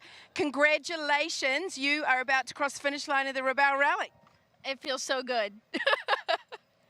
How did today go? I mean, you started off in the dunes and then you got out of there. What was your strategy, and do you think you nailed it? The dunes are not my favorite place. We got out of there pretty early. We still went to the checkpoints that we wanted to go to, but we bailed on one that we weren't sure of because we knew we wanted more time here. So I feel like it went really well. Fantastic. I can't wait to see you and for you to see this Moroccan extravaganza we have going on for our gala tomorrow night. Go inside and have some fun. Thank you so much. Now we've got Caitlin here and Sam Barber. Congratulations, ladies. Thank you. How was your day? Oh, great day. Great day. The truck handled really well today. So talk to me about your third teammate. I mean, you are one of our Toyota teams. I want to know how this vehicle handled for the whole week. Are you happy? I'm, very happy this week. This truck did a great job. Anything we did, rock, sand, mud, all of it, took it on great. Fantastic. And did you enjoy navigating? What was your favorite day? Do you have one in mind? Today was pretty great. Yeah, we were pretty in sync today, so that went well. All right, well, I've seen armies of people with Toyota gear on that say VIP. I'm sure you've got a lot of people to go and talk to. Congratulations, ladies. It's always so much fun to have you here. And that's Sam Barber and Becky Brophy, who started the Toyota program and have kept it going now for some time. Well, here we go. I want to know what your fit check is before you get a congratulations. Denim, the same Pennzoil shirts. Pennzoil hats, as you would. We have fit check. Pennzoil. I'm wearing black pants. It's so hot out here. It's really. Now, can I just tell you a secret? Yes. You proved me wrong. I bet that you two, being such strong personalities, would have trouble. And look at the two of you, best of besties. Thanks for proving me wrong. You can have two strong personalities when they have this much respect for each other, I think is what it comes down to. That is the name of the game. And congratulations yet again, the two of you are crossing about to the finish line of the Rebelle Rally. Can't wait to have some fun with you tonight. Same. Hi, Mom. I love you. I'll call you soon. Awesome. Congratulations, ladies. Okay, let's see if we can grab one more team here. Amy and Eliza. Oh, hold on. Hello. Are you congratulating this team? That's your better half. Have you been watching the whole time? Whole time. Have you enjoyed the show? Absolutely. And where did you come from? Colorado. Oh my gosh, people are traveling far and wide to see their loved ones. Thank you so much for following. Thank you. Put them on the spot. Sorry. Congratulations for crossing the finish line of the Rebelle Rally. How was your day out there? Oh, today was amazing. It was so fun. We opted to do the X route, the harder route, and it went so awesome. It was great. It was a great day. We had an incredible day yesterday in the dunes, and then this morning too. It was all distance and heading. They wanted to make sure that nobody had an advantage, which was super cool. And we really feel good about it. We went from, as we say, because this is my fifth, and she was a rookie. In the beginning of the week, I was the headlights and she was the deer, and I had to go, okay, the most important thing is that Amy comes away from this feeling like she had a good time. Amy's got a smile going from ear to ear. As our team says, can't stop smiling, and we've got some of that going on right here. Congratulations, ladies. We'll see you inside. Back to you, Alyssa and Matthew. Thanks Thank so much. Katie. That team has been a lot of fun to watch develop. over the past 8 days, and to watch Amy really come into her own as a navigator. She's in the right seat for someone who has a lot of experience, both of this rally just and driving, and competitive driving in general. They've been a really, really fun team. And one of the things they were talking about that I thought was really cool being down in Glamis yesterday and this morning, and exactly what they said. I mean, Emily really wanted to take away some of the guardrails and handrails and force the teams to do dead reckoning navigation, which challenges the navigator and the driver, and the teams really rose to the challenge. They performed exactly as she designed the game the past couple of days, and it's cool to see everyone come across the finish line after some really challenging days, but ending in Glamis, ending in the dunes, and then ending on the cool RECs and checkpoint challenges of the day. She designs this competition well, because everyone leaves and you can tell they are sitting in that finish wanting more, and that is certainly by design. Cool. Yes, indeed. Just a little quick word about some of the badass women you're seeing in front of you here. Liza Coleman, who is the driver of the Warner Ineos entry we just looked at, number 168, has been the stunt coordinator for the Gymkhana video series that you've probably seen yourselves.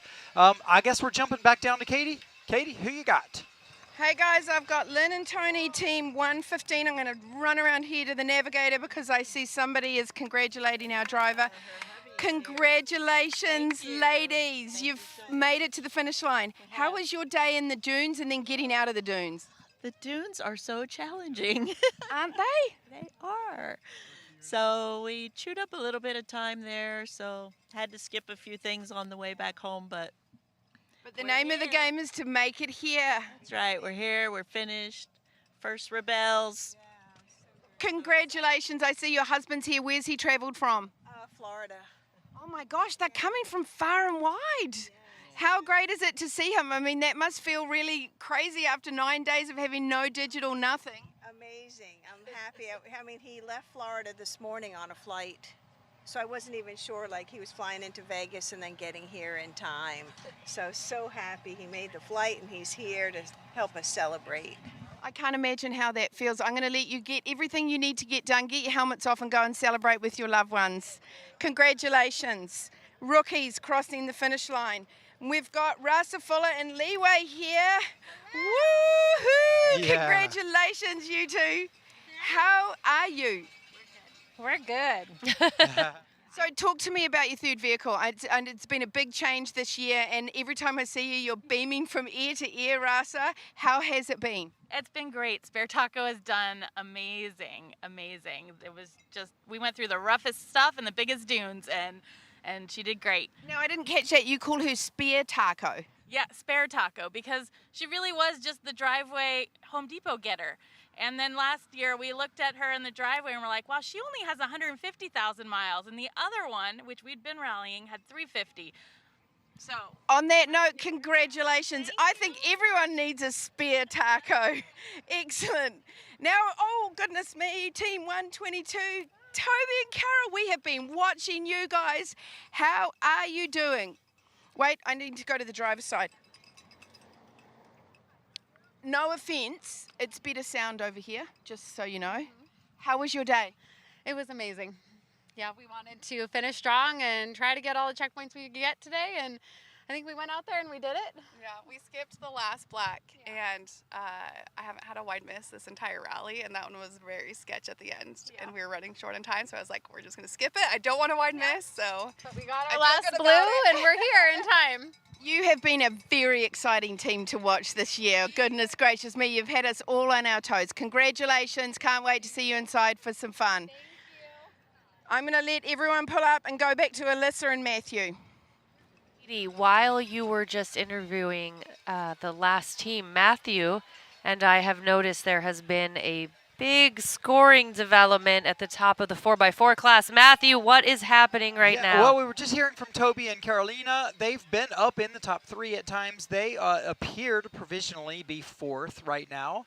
But earlier today, it looked like Susan Piper and Elise Young were pretty solid in 2nd, and now Carissa and Trista are in 2nd, and they are now 4 points ahead of Susan Piper and Elise Young. So unless one of those teams is rolling in here right now, there may still be another checkpoint or two to come. There could be, but the fact that Lavichka and Carlson have rolled in here and they're a top 4 team, it does.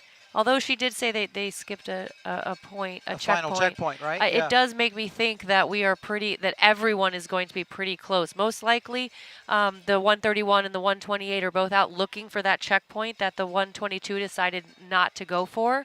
But this is pretty exciting. I mean, this is up to the minute.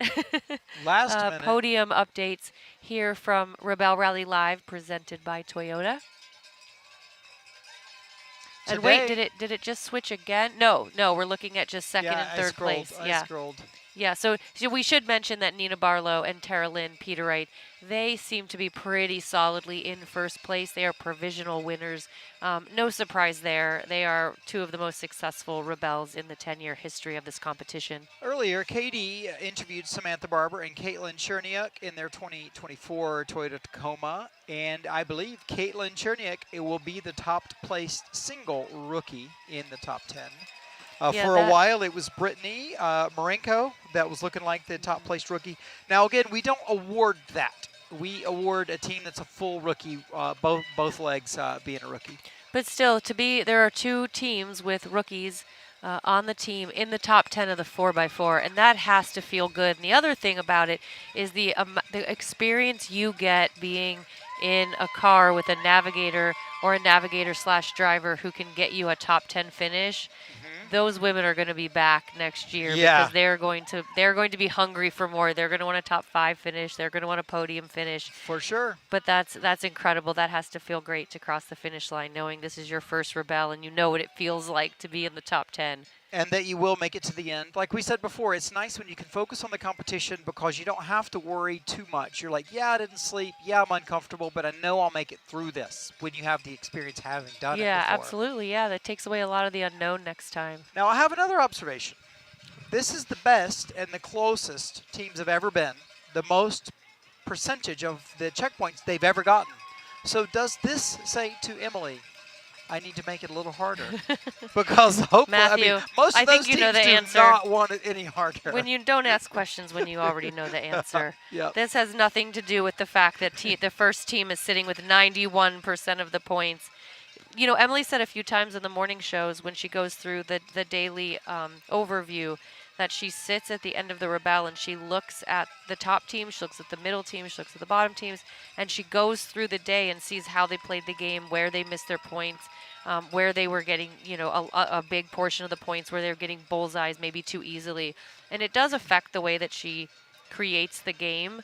But yeah, certainly she wants to challenge, but she wants to create a challenge that's going to challenge the top teams and challenge the rookies in the same way, right? And so that really is the tough part about creating each stage of this Rebelle, is that you don't want to make it impossible for the rookies, but you also don't want to make it too easy for the folks who've been coming back. And it's a delicate balance. Yeah, exactly. And they know these areas, they know where to train. So she tried to take away some of the assumption, I think was one of the things that I kept hearing her say was, you know, you go to Glamis, there's an assumption we're putting a checkpoint at the swing set. There's an assumption we're putting one at Oldsmobile Hill. Yep. So she took that assumption away. She put them near there and made the top teams compete and work just as hard as those rookie teams. Well, we can feel the excitement still behind us, the relief of some teams. We don't even have, maybe we're around, not even half. We're not even half. Maybe a third of the competitors have crossed the finish line. We have a little wider shot there where you see some of the teams, you know, coming down now, entering into Pirate Cove. 7 more teams, 8 more teams right there, maybe just 7 teams rolling in. And you see they all sort of slow down just a little bit, take in the scenery.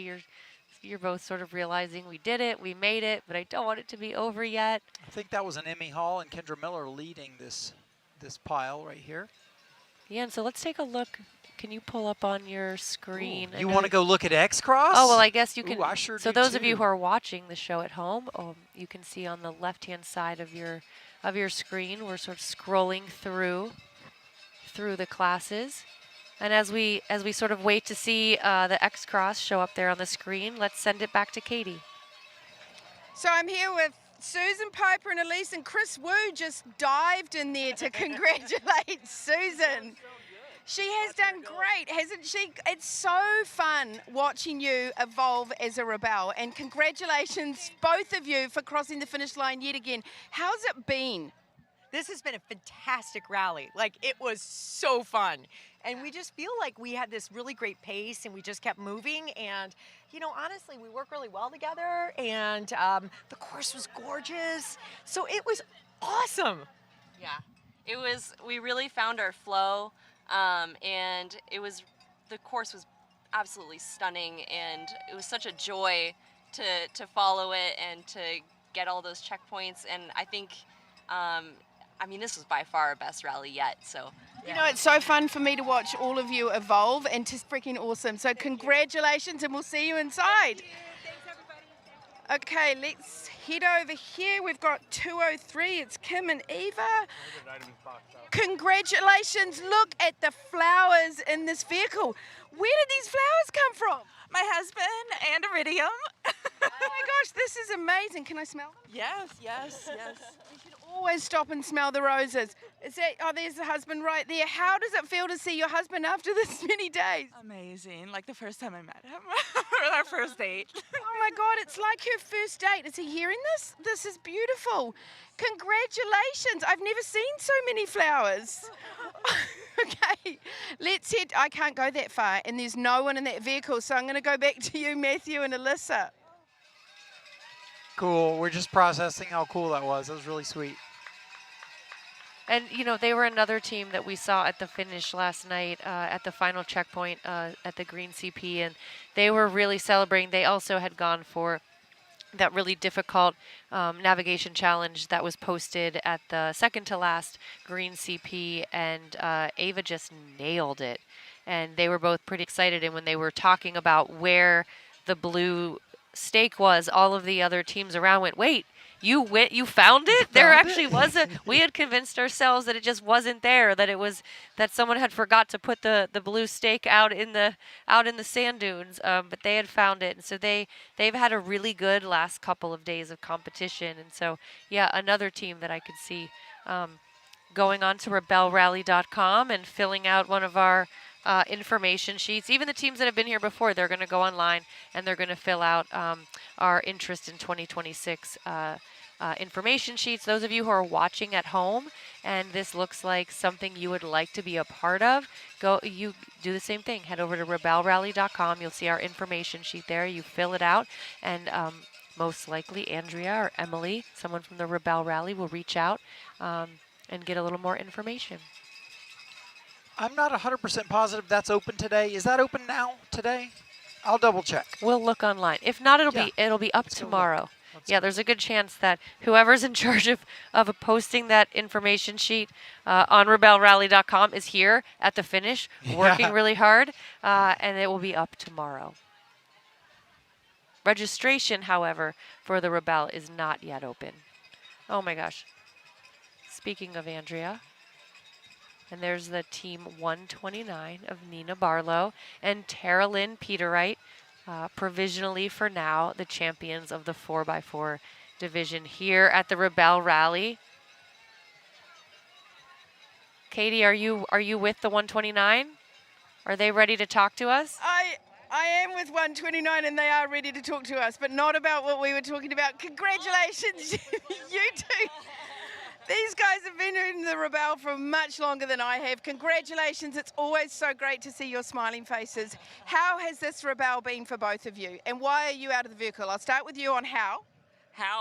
It was great. For year 10, it was like the best of, and it was hard, and it was amazing, and we had like all the variety, all the things, all the wildlife, all the views. And these two take any challenge that's thrown at them, but Tara Lynn's out of the vehicle for an inquiry, potentially? Yeah, so before we open our prohibited items, I wanted to get our score for yesterday and today. It was a marathon night, so we don't know our scores yesterday and today, and there's a couple of things we wanted to check and make sure everything went well. There's a missing blue. Yeah, we had a missing blue checkpoint and maybe a tracker issue, and I want to clarify those before everything's official. Sometimes I wonder if you two know the rules better than the scoring team because you've done it for so long. Chrissy Beavers will slap me in the face for saying that, but I'm going to send you back to her husband Matthew and Alyssa to do some digging on this inquiry. Yeah, it is true. Once in a while, a blue does go missing. Either it's been pilfered or it just wasn't set.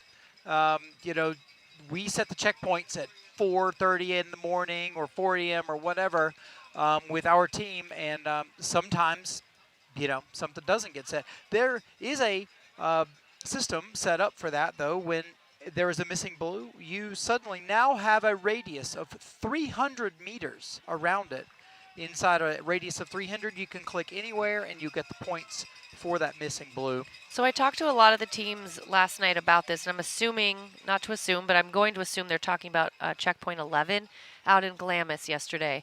And maybe 5 or 6 of the first teams I talked to said that they spent after we were waiting at checkpoint 10, and it was the next checkpoint that Emily was assuming that a lot of the teams would go to and use to start navigating off of. And a couple of the teams said they spent 2 hours looking for this checkpoint.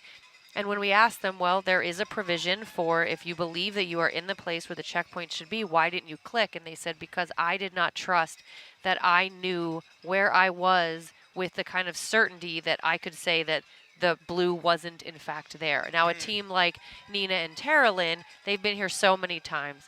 They know what they're doing, and so they were willing to click, but a lot of those teams didn't. You sort of don't trust yourself when you think there's supposed to be a blue there, and certainly there's a lot of people out in Glamis yesterday who were not part of the rally, so who knows where the blue went from checkpoint 11, but that was a story I heard from a lot of teams. And contrary to what I had expected, the sand was really difficult. It was really loose. It was super soft. And so some of the teams to set up those checkpoints might have struggled more than expected. But that's not usually the case. We've got a crack team of folks that set up our checkpoints. We're going to go ahead and jump back down to Katie. Hey guys, I'm spotting team 188, Laura Wanless and Penny Dale. Congratulations, ladies, you've made it. We made it. Oh, interrupting. Busby's. Go for it, Busby. Go, Busby. Go, Busby. What is he doing? If you want fuel, we're over there for you. If you Oh, don't, we're good. he's saying to everyone, if you want fuel, we're there for you. Hey, ladies, last night you two were not feeling the best, and I didn't want to talk to you. Have you recovered from that, and how was your day? I have recovered, thank you. We had a rough start again. We were rough in the mornings. You know what? We overcame a lot. We're proud of our effort. Results are what they are. Who cares? We did the best we could. Absolutely. You should always be proud of your effort, and it's so great to see you here because we're going to go inside, we're going to break bread together, and we're going to have a great Rebelle evening. And it's so great to see your smiling faces every single time. Thank you. Congratulations. I'm going to let everyone pull up so that I don't ruin the flow. Come on up, Melissa and Catherine. Chris Wu is ruining my flow tonight. Melissa Clark, how are you? I just saw Brian. Oh, we're doing great. Doing great. It's a good day. A good day. Please elaborate. We found everything we wanted to find, and I think we nailed pretty much everything, and we had a great time. Big dunes today, starting out this morning, and we found all the blue poles in the middle of the big sand dunes, and it was a blast. You know what? If we just looked at your navigator's face and you hadn't said a word, that S-H-I-T eating grin over there says everything. How was your day? It was incredible. We had great time management. We had some great strategy. We got everything we wanted to get. So we're hoping this is probably one of our best days of the entire 8-day rally. What a great end to the 10th edition of the Rebelle Rally. Congratulations. Can't wait to see you inside, ladies. Okay, they are not in their vehicle, so I'm going to ruin all the flow. I'm sending it back to you, Alyssa and Matthew. We'll take it. Thanks, we'll take Katie. it. And, you know, when Laura Wanless and Penny Dale, the 188 and the Bronco Raptor there, when they were saying they weren't feeling well, they were actually, when they showed up to checkpoint 10 yesterday, were feeling pretty car sick. So that's when they say they weren't feeling well, they were literally not feeling well. So they took a minute and just sort of sat, had a bit of food, and then went on with the rest of their day. But right now, I'm not sure if they know it or not, but they're sitting in 5th position. They've had an incredible rally, and Laura is one of the best dune drivers out here in this competition. They are a pair that could win this competition. I agree. So I I think very that's much kind agree. of the stress on their shoulders, that they know they're both equipped to win this competition. Well, there's lots more from the finish of the Rebelle Rally here at the finish of the rally on day 8 coming for you next. We are the live show presented by Toyota.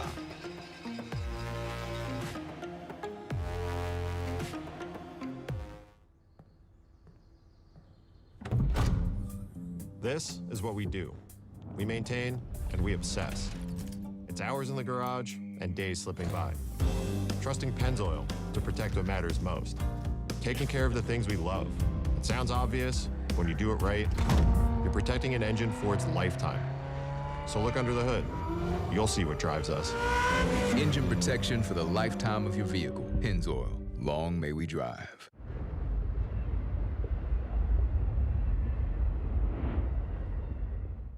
We all know Toyotas have a reputation of durability and reliability. So why would you try and perfect perfect? Because here at Total Chaos, we also have a reputation.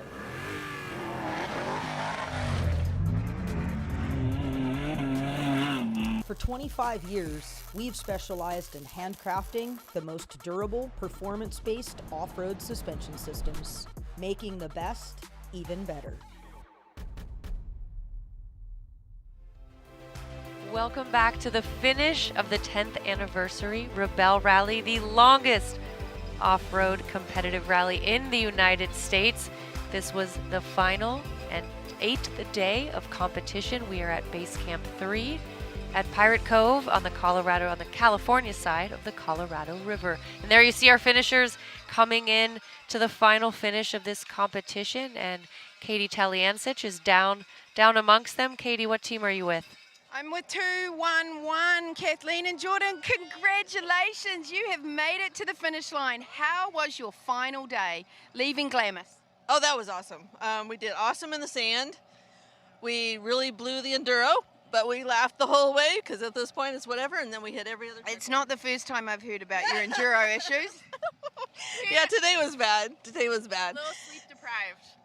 Yeah, we were both like running on 4 hours of sleep last night because we were so excited. Glamis will do that to you. And you're saying you didn't sleep because of the anticipation? Part of it, yeah, and the trains. Yeah, there was a couple trains and a couple helicopters kept hovering over our tents. You know, when you first arrive at Glamis, you're like, aren't these trains and helicopters cool? And then hour after hour after hour. Until 1 a.m., yeah. You're like, I'm so done with this. Well, you've made it home, and there's a big party going to go inside to that Moroccan-style tent. Steph has outdone herself again, so congratulations, and it's so great to see your smiling faces. Thank you. Thank you, thank you. Okay, let's see who we've got here. We've got Susie McBride and Heidi and Jordan. The whole family's back together. We've got flowers. Congratulations. Thank you very much. Okay, we can do the walk and talk. How was your day leaving Glamis, the final day of the 10th edition of the Rebelle Rally? Much better than the middle of the rally. So we really had a good day, really good day today. And you guys have such a great support system that's turned up here today to help out. And the Little Dipper has a car so full of flowers I couldn't even see their faces. Oh, that's awesome. I know. Our company brought this for it. That's really sweet. And you've supported this program for so long and brought in the younger teams, and it's just such an honor to have you here, and we love having you every year. We like being here, so thank you. Thank you. All right, we'll see you inside for the party. Okay, who have we got? Mandy and Alex, 139, whoop! Hi, we made it! You sure did. Did you have a good day or a bad day? It was a great day in the afternoon after we got out of Glamis. Yep. Yeah, this morning was a little rough, but this afternoon she freaking rocked it in the nav. How long were you in Glamis before you got out? 3.5 hours, and then booked it up this way to pick up checkpoints in the afternoon. Yeah, our closest was about 9 minutes today for one of our closings, but it was later in the day. Say that again? Closest was about 9 minutes closing on one of them, so we kept good pace.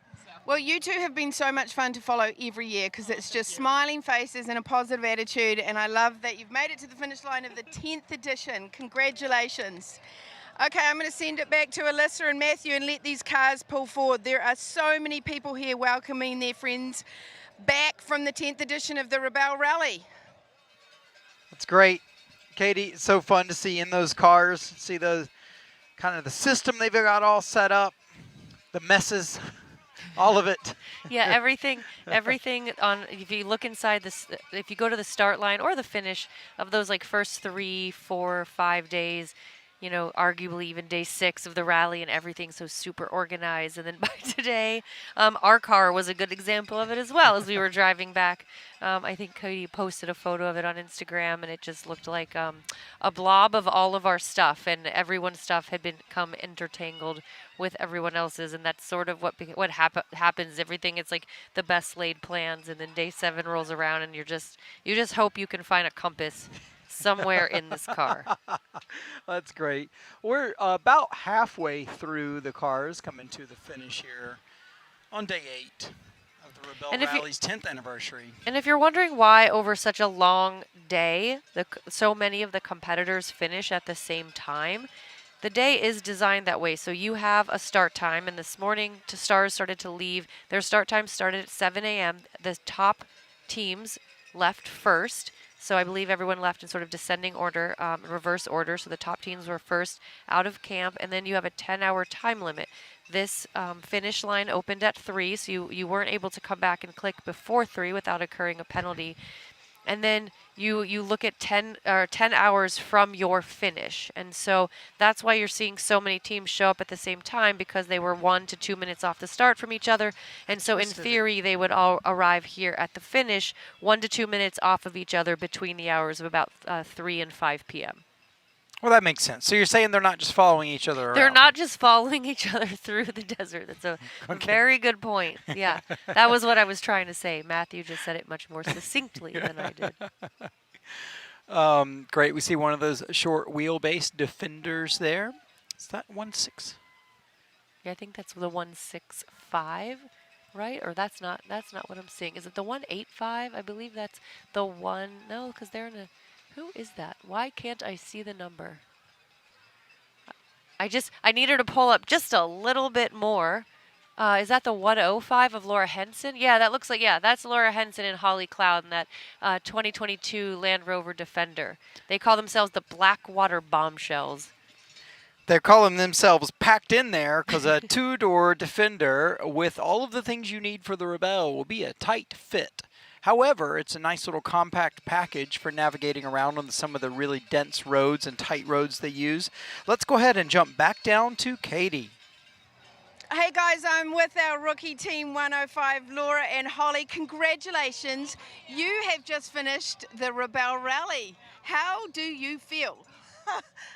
That was major. That was so cool. Just exhausted and over the top exhilarated. Too great, too cool. It's somewhat of a vortex, and it feels like maybe 2 days, but it's been a lot more than that. 2 weeks and also 2 of the Rebelle Rally. How was your day out there? Today was actually an amazing day.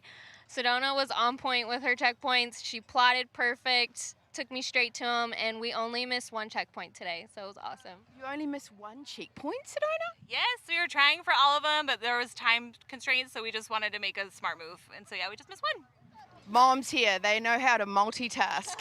Well done, it's so great to see your smiling faces.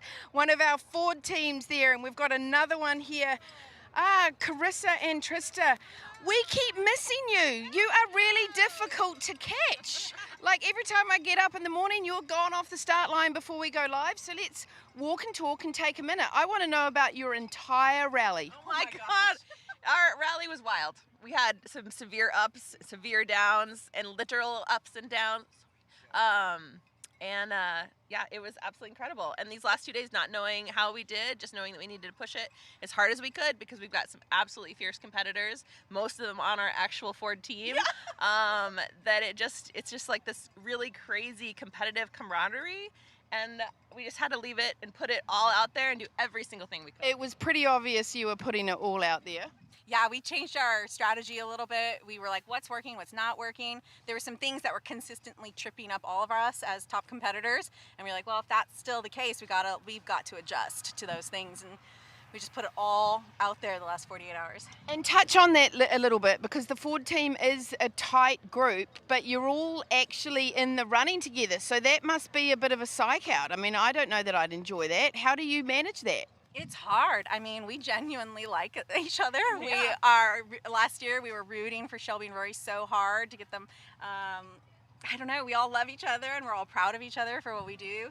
We went to the finish line together, Rory and I, and hugged on our final click. And but you are So competing. let me ask you this. In Glamis, people tend to pair up to not get stuck and help each other out. Did any of the Ford teams pair up this year? I mean, nothing super evident. We bounced around. We'd see each other out there, give each other support when we could. And I know that Melissa and Catherine and Bailey and Sedona ran a little bit together yesterday. Yeah, but we're for sure. mostly completely independent. Yeah. It feels a lot like an Australia-New Zealand relationship. We don't like each other when we play rugby, but if they're playing South Africa, we love Australia. So I get it. If they're competing in a different competition, you'll support them. And we'll just leave it at that. Congratulations. Love seeing you. Back to you, Matthew and Alyssa. Katie, you were talking about Rebelle Rally, the Rebelle Rally hangover, we used to call it. We would say the Toyota teams have the TRD, and then in the days when you get home, you have PRD, post-Rebelle depression.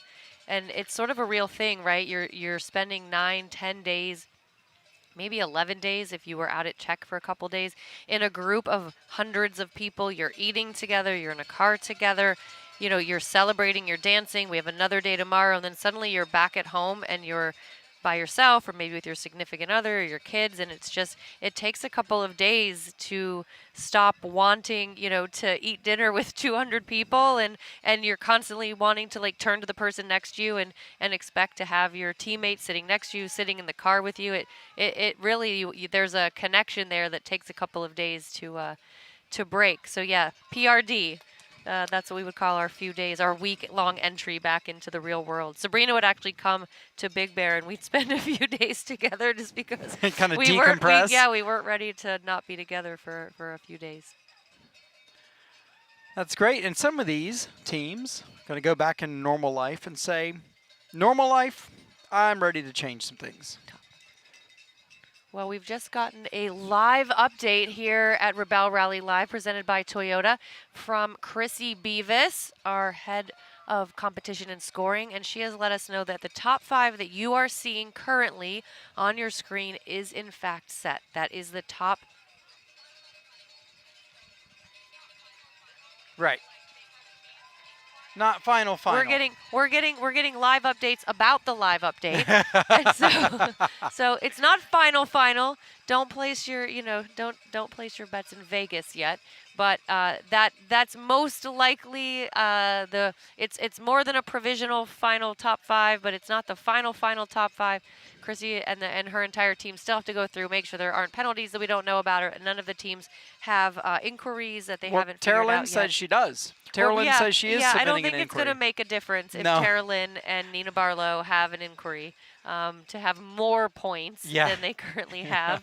But yeah, what Chrissy was saying was, for now, most likely what you are seeing in your top 5, because they are all across the finish line, because there are no more points to be gotten out on the course, that most likely what you are seeing here in the top 5 is in fact the top 5 of the 10th anniversary 2025 Rebelle Rally. So when the teams go to different checkpoints, Chrissy and Emily recommend that they write down their coordinates, where they are. They write down the time they were there. And if there's any question about if the tracker wasn't accurate, if the signal didn't carry, or whatever, you need those documents to be able to post an inquiry and say, no, I deserve those points. I should have those points. You know, and if you have a good claim, then you'll get your points. But you got to talk to Chrissy about it. So you have to have a good claim. No, and it's a good point. Every night you'll see on the competitor message board, just 2 big boards in the competitors' tent. You'll see everyone who has a claim goes in, they write it out. You write it as descriptively as possible. You include any evidence that you have, and then Chrissy and her team go through them, and then they hang them up, and it's very public, so you can see. I'm able to see what every other competitor inquired about. I'm able to see Chrissy's answer, especially if something like yesterday in that checkpoint 11, you start to realize, oh wait, I wasn't the only team. There were 15 teams out that had the same question or the same inquiry, and so you're able to see they do it very transparently every night, every morning here at the Rebelle. I'm going to hop over here on the tracker and just have a look and see if I can figure out where the teams are and how we're looking for 'em. And you see that the teams are now parking in front of the tent, which I don't know if you can hear the party that is going on, but the party that Katie keeps referring to, that the teams are getting to when they get out of the car, there's quite a good dance party going on inside the tent. The tent is hopping. We've got some thumping music going on in there. And yeah, you see, this has become, I think this is something that is a little different from a lot of the finishes. Some of the finishes have been at Glamis or been in Johnson Valley and places that are pretty tough to access. And so there hasn't been the ability for significant others and family members to come and be at the finish line. So this is really fun and really special. And I think it's something that's, it's special for the competitors when they come across the finish and see the faces of their loved ones who they haven't seen in a week and a half. But it's also really special for their loved ones to be here and to get a firsthand small taste of what they're actually doing, right? They watch the live show, they watch the tracker, but to be here and have the opportunity to see them all come across the finish line, meet the women they're competing against, this is a really special moment for their Sedona Blinson, and obviously I'm imagining that is one of her children, or maybe it's someone else's children. But it's, you see the emotion, you see how proud everyone is, and it's really cool to have the opportunity to come out here and support your friends and family. That's so cool. Emily there, again, welcoming all the teams back to camp, congratulating them for finishing this the 10th year. There's Kara McKellen and Holly Casey rolling in, Team Grit and Grace. They're a fan favorite. Speaking of fan favorite things, at Rebelle Rally is how you'll find us on social. If you would like to send us some questions, this is the kind of time we might have to reply to it as we're hanging out, keeping you interested as all the teams are going to make it here across the finish line. I think we're probably almost to past half, maybe even to 3/4 of the teams are back in camp here at Base Camp 3 at Pirate Cove, Needles, California. Yeah, and if you'd like to ask us a question that we can answer, and if you'd like Katie to ask one of the competitors a question, hit us up at Rebelle Rally, REBELLE. Katie is down in the finish. Let's send it back to her. Hey, I'm here with Joy, Kelly, and Kelly Diane, 185. Can I just slide in here and congratulate these awesome ladies? Hey. You made it. Your grandmothers would be super proud. Thank you. We hope they would be. We know they would be. Thank you. Hold on, Joy, tell Andy. Oh my God, there's champagne all over my back. This is good. You need to let them drink some of it. We got some left. Okay, he's got some left. I like his style. Congratulations. I've just had a champagne shower. It's been embarrassing me my whole life. So that's your dad? That's my dad, yeah. Everyone needs a dad like that. They do. I agree. Go ahead. No, you guys go ahead. How was your day out there today? It was great. It was awesome. It was really fun. We were just ready to get back and cross this finish line for sure. And how did you enjoy Glamis? Glamis was great, actually. We teamed up with our friends on Team 105, Laura and Holly. We totally had fun with them. We enjoyed the camp out overnight. I brought my guitar. We played some music. Well, I hope you bring your guitar out tonight. You have been so much fun to follow. Our wild card team that came in so late, and they have just been a joy handing out freaking fortune cookies on day 3. Didn't you give me a pin yesterday? It's like Burning Man coming out of a vehicle. Oh, another sticker. So great to see you. I'll let you pull forward. Congratulations. Everyone needs a dad that's going to shower with you champagne when you do something cool. Okay, who have we got here? Jenna is the only one in her vehicle. Where's your navvy, babes? Congratulations, ladies. You've made it yet again with your... Okay, tell everyone what you've just got back, and do you want them? Oh, our technology? Well, we don't have them back yet. We still have to go, have them unsealed officially. I want to call my daughter and say, hi, Cooper, and my husband, and I want to pet my dog, but then I just want to go back out and do another 10 days on the rally. Can we do that?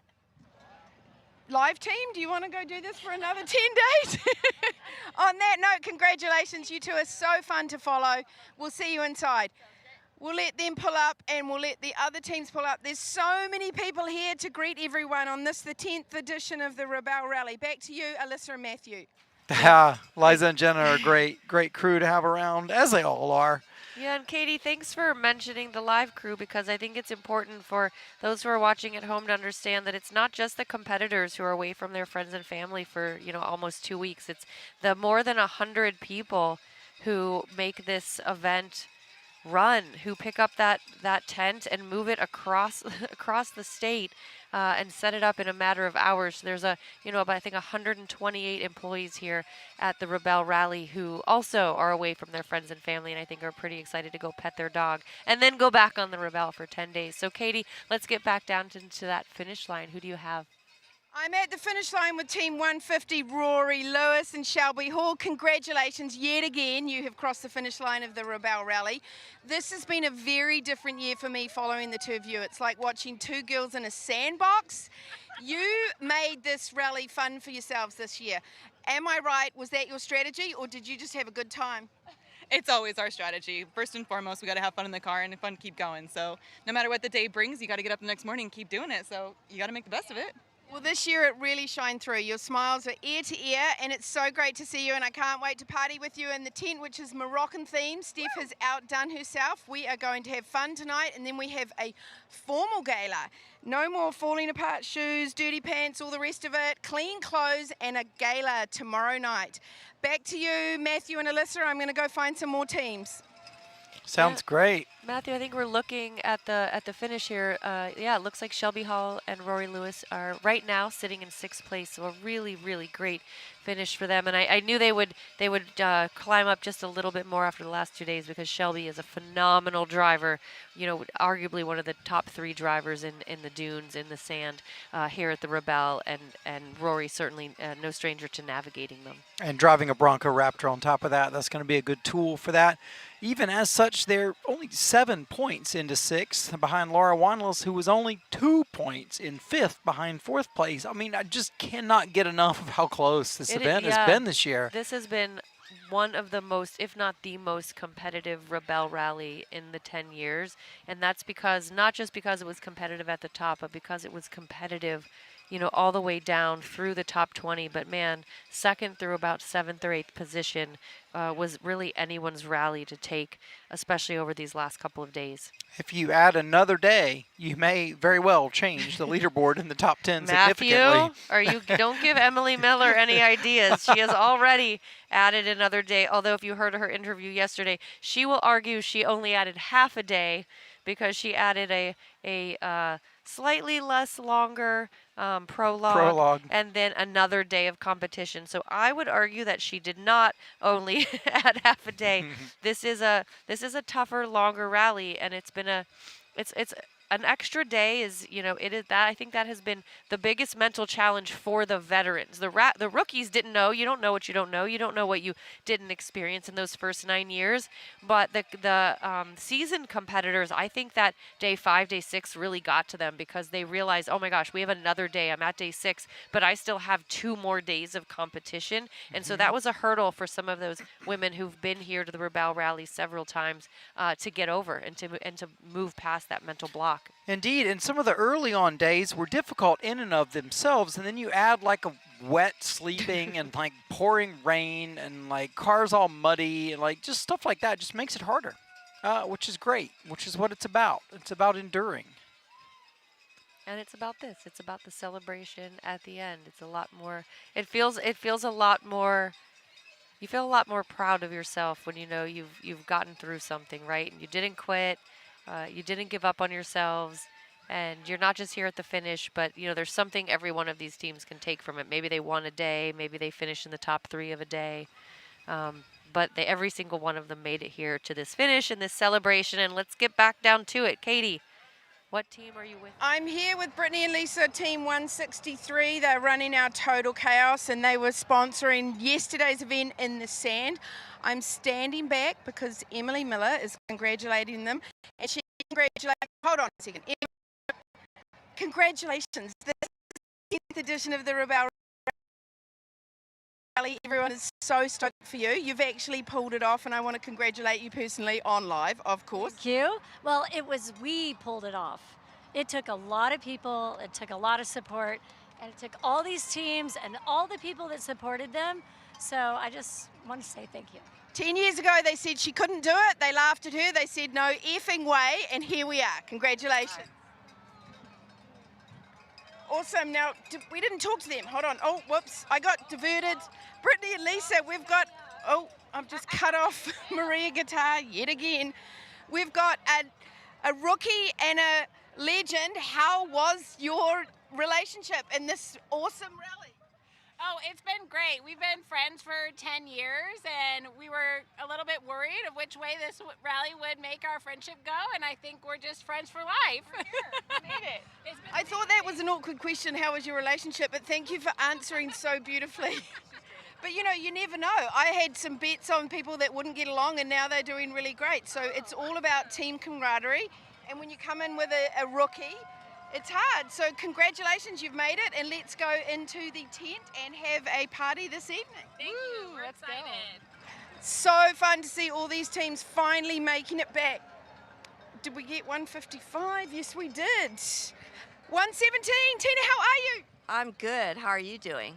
I'm doing pretty well. I've got a lot of teams descending on me. Some days I have no teams, and now I've got too many to handle. It's quite overwhelming. But congratulations, you've made it back.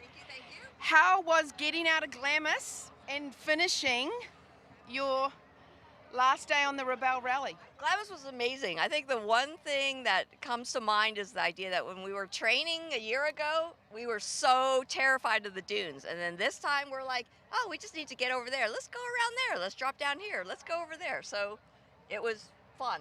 It's such an empowering feeling, right? Seeing something that was so scary, and now you're like, I can do this. That's right. How was your day in the Navy seat? It was hard, a lot of dead reckoning and a lot of time pressure, so challenging day. Exhausting, but you know what that calls for? Second wind. You'll get your second wind, and there's a big party inside. Is that the heater on? That's a problem. Oh, okay. Oh, okay. Well, I'm going to let you pull forward and get out and maybe go for a swim in the river. We are on the Colorado River for the final day of the Rebelle Rally 10th edition. I'm going to send it back to Matthew and Alyssa and find some more teams to congratulate. Thanks, Katie. And yeah, that Team 117, Team SAS, they are a rookie team, and they had an incredible rally. They're also both East Coast competitors. Jill is from Ohio. Tina Chang is from Decatur, Georgia.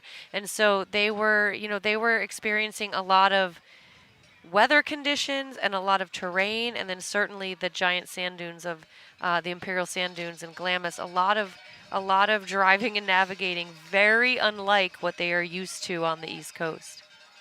You know, I'd speak a little bit about how Katie's asking about the relationship of the folks inside and all that kind of thing. And when I look around in my friend group, a lot of my closest friends came from rallying, came from Performance Rally, which Chrissy and I did, and the way we met. But when you establish a relationship like that with someone that's kind of on your same wavelength, you know, it's valuable, and it lasts a long time. And so some of my very favorite people in the whole world are friendships I made rallying. Yeah, I guess that's true for me as well, and especially friendships that became closer because of doing competitions like this together. And you know, when there's a lot of trust also. You know, one of the things I didn't think about a lot that Sabrina, I think our second year, said to me was, you know, you have to have a lot of trust as a navigator, just to trust someone enough to sit there and let them drive you through some pretty sketchy, difficult, dangerous terrain and not get out of the car. And I always felt that trust, and it was a big responsibility. And sort of the same, it goes both ways, right? You also trust your navigator not to ask you to do something dangerous. And yeah, it's a really cool relationship, and it's been cool to watch these teams, especially the teams who were partnering up. I mean, I remember one of the teams told us in Mammoth that they were getting in the car together for the first time the day of the prologue, and you know, they had both met, they had spoken quite a bit, they'd trained, but they'd never been in the car together. And to see how their relationships have all developed over, you know, 10 to 12 hours a day in the car, you know, sleeping, some of them share a tent, sleeping in, you know, 2 tents next to each other. It's a lot of intense time to spend with someone, whether you've known them for, you know, 20 years or you're just meeting them, you know, on a Rebelle Rally Facebook group. All right, let's go jump again down to Katie. Hey guys, I'm here with Chris and Lisa, and this is a tough one. Lisa lost someone very special to all of us, a member of our team, Doug. We've got a picture of him here on her dash, and she has made it to the finish line. He would be so freaking proud, and our team misses him dearly. Congratulations, babe. Give me a hug. Oh my God, that's just freaking awesome. He'd be so stoked. Chris has jumped out of the car. I want you to tell me how your rally went. I imagine it was hard. Oh, yeah, it was hard. Emotionally. Emotionally, and just the grueling pace and things like that. We had amazing highs and some lows. And last night we had a chance to leave a little Doug and Glamis. So our little group left a little bit of him there, so he never got to drive in it. Oh my God. So now he'll always have a little bit of him there. All right, well, we are going to support you and be with you this evening to celebrate Doug's memory. We miss him and we love him, and you are freaking awesome. And tell Chris that we missed her, but maybe it's time we interviewed you. All right, love you, babe. Congratulations. That's a tough one. Doug was such an integral part of our team. I'm going to throw it, well, here we go. Look at this, Kramer. I've got this great interview, and there's no one in the vehicle, so I'm going to throw it back to you, Matthew and Alyssa. Hey, look at this, Kramer. She got me too. I thought something was in there. I sort of believe that possibly Karen Hohen and Dana Saxon were punking her. Yeah. And I really wanted them to be sitting there because I said earlier that Lynn Woodward, I told her that she had tied with them for my favorite helmet. So I really wanted you to see what their helmets look like. And knowing Dana and Karen, they're not going to be on for long. They're going to get those helmets off, and they're going to look beautiful in about 30 seconds. To step just briefly back there to Lisa Tuff, Doug was awesome. He was such a great member of the crew. He was always smiling. He was always busy. He worked harder than anybody. And it was a very sudden loss for everyone this year when we found the news. So we're all here to support her in her continuing adventures here at the Rebelle. And we miss Doug. Katie, I know right now we're looking at Team 200, the winner, the provisional winner of our X-Cross class, and they're there with Karen Hohen. I saw Dana Saxton there as well. Katie, you think you can grab them? I'm struggling, but I'm here with Karen Hohen and Dana Saxton. You've got Emily Miller signing Dana's helmet. Now, you and I have always said we're going to make it to 10 and then we're not coming back. Yep. And I heard a rumour this morning when you were asked that same question. She said, I'm not prepared to answer that. I'm going to put you on the spot. And I'll tell you what I said to her. It's just bullshit that I'm not prepared to answer that. It's just bullshit. Here we are on live TV. What do you think about it just being bullshit? Well, I missed that bullshit. You always said to me it was our little pact that we'd do 10 years. And now Dana's reneging on our pact and saying I'm not prepared to answer that. Oh, I'm going to answer. I want to retire on the top of our game. So there you go. Yes. But we might see Dana back here with Susie then. That's true. Anything could happen on the Rebelle. Hey, congratulations for finishing the Rebelle Rally for the 10th year with the same partner, Dana and Karen Hohen, the legends in terms of teammates on the Rebelle Rally. Back to you, Matthew and Alyssa. It's really a record that cannot be matched. I mean, it would take. Well, you certainly can't do the first 10 Rebelles, but Exactly. that doesn't mean that someone who's here for the first time in 2025, we'll see them in 2035, 2036, maybe going for a new record. And I do think it's funny that Karen has been pretty solid in the fact that she wanted to do this for 10 years, and she feels like they're at the top of their game. They want to go out on top. But I really love that Dana is sort of leaving the window open to be back next year. I do too. I love that. So you can see the base camp. You can see it's busy. There's people everywhere. Lots of new people here. We're going to feed them a dinner and have a nice party tonight after we get all of these teams interviewed. Let's jump back down to Katie. Hey guys, I'm here with Team 192, Rochelle Croft and Taylor Pooley. But just before I congratulate you, I smell steak. Can you smell that? Oh my gosh, is it steak? We were dreaming in the car about what's for dinner. What if it's steak? I really hope it's steak. And hopefully there's no plastic knives. Yeah. On that note, congratulations. You've made it to the finish line of the Rebelle Rally. You guys have been out for a little while. You're back in. How was this year's rally? So much harder. She's changed the game, right? She has. She has. Why does she keep doing that? I mean, it keeps it interesting, but my goodness. Yeah. Now, one of your taglines, which I'm seeing on your hat, I need to bring up is start somewhere. I often say that to my daughters. Where did that come from, and tell me a little about it? It came, man, I started saying it in 2018 or 19, I think, and it just kind of rolled off the tongue one day as I was journaling. And the inspiration for it for me is everybody, no matter what walk of life you're in, no matter who you are, no matter if you're at the very top, everybody at some point has to just start somewhere. So if you're watching at home and you're thinking about trying out the Rebelle Rally, go to our website, look at Rebelle U, and do yourself a training. No harm can come from it. Just start somewhere. Congratulations. Love you too. Good to see your smiling faces. All right, who have we got here? We've got Renee West and Karen. Congratulations for finishing the 10th edition, ladies. Can you believe it? How has your rally been? It's been awesome. It's been really awesome. We're sad it's over.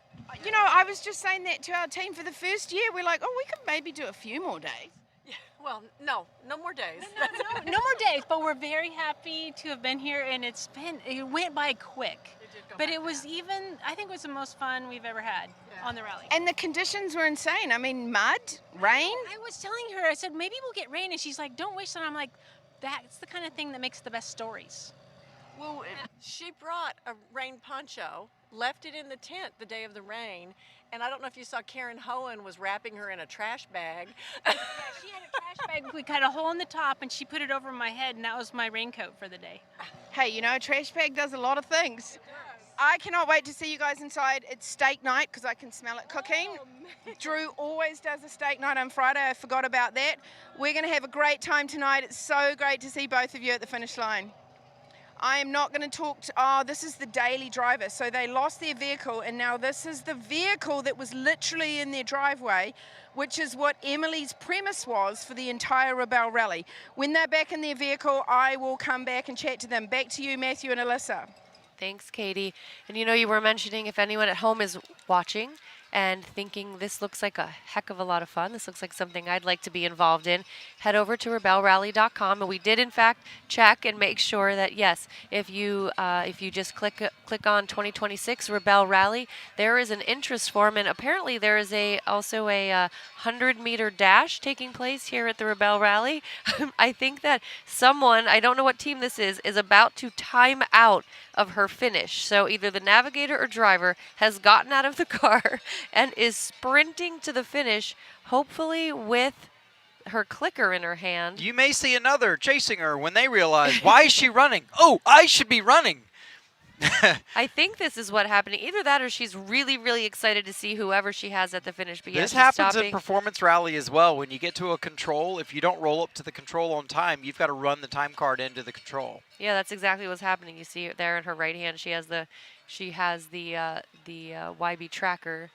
So she ran up, clicked, and now she can walk all the way back to the back of the line. That was pretty fun. That happens out on the rally quite a bit. We didn't have a lot of video of that from on course, but there are a lot of times where you're either running up or maybe you just see something that looks a little too difficult for your driver to drive or for you to drive, so you get out of the car and you run to the green or the blue if you know exactly where it's at. All right, let's get back down. Let's get back down into that finish line. Katie? Okay, I'm here with Team 178, Sue and Cherie. Those aren't fairy tears, those are sparkles. But let's talk about, so I was just saying that Emily Miller created this event to prove that the vehicle in your driveway is more capable than you think. You lost your original vehicle and ended up with the vehicle that is literally sitting in your driveway, and now you are at the finish line of the 10th edition of the Rebelle Rally. You have proved a serious point. How did your grocery getter do? He was amazing, amazing. I never had any fear, any concerns, any problems. I mean, I'm telling you what, I should never even have thought about bringing another vehicle. It should have been Brad. This is Brad. Should have been Brad all along.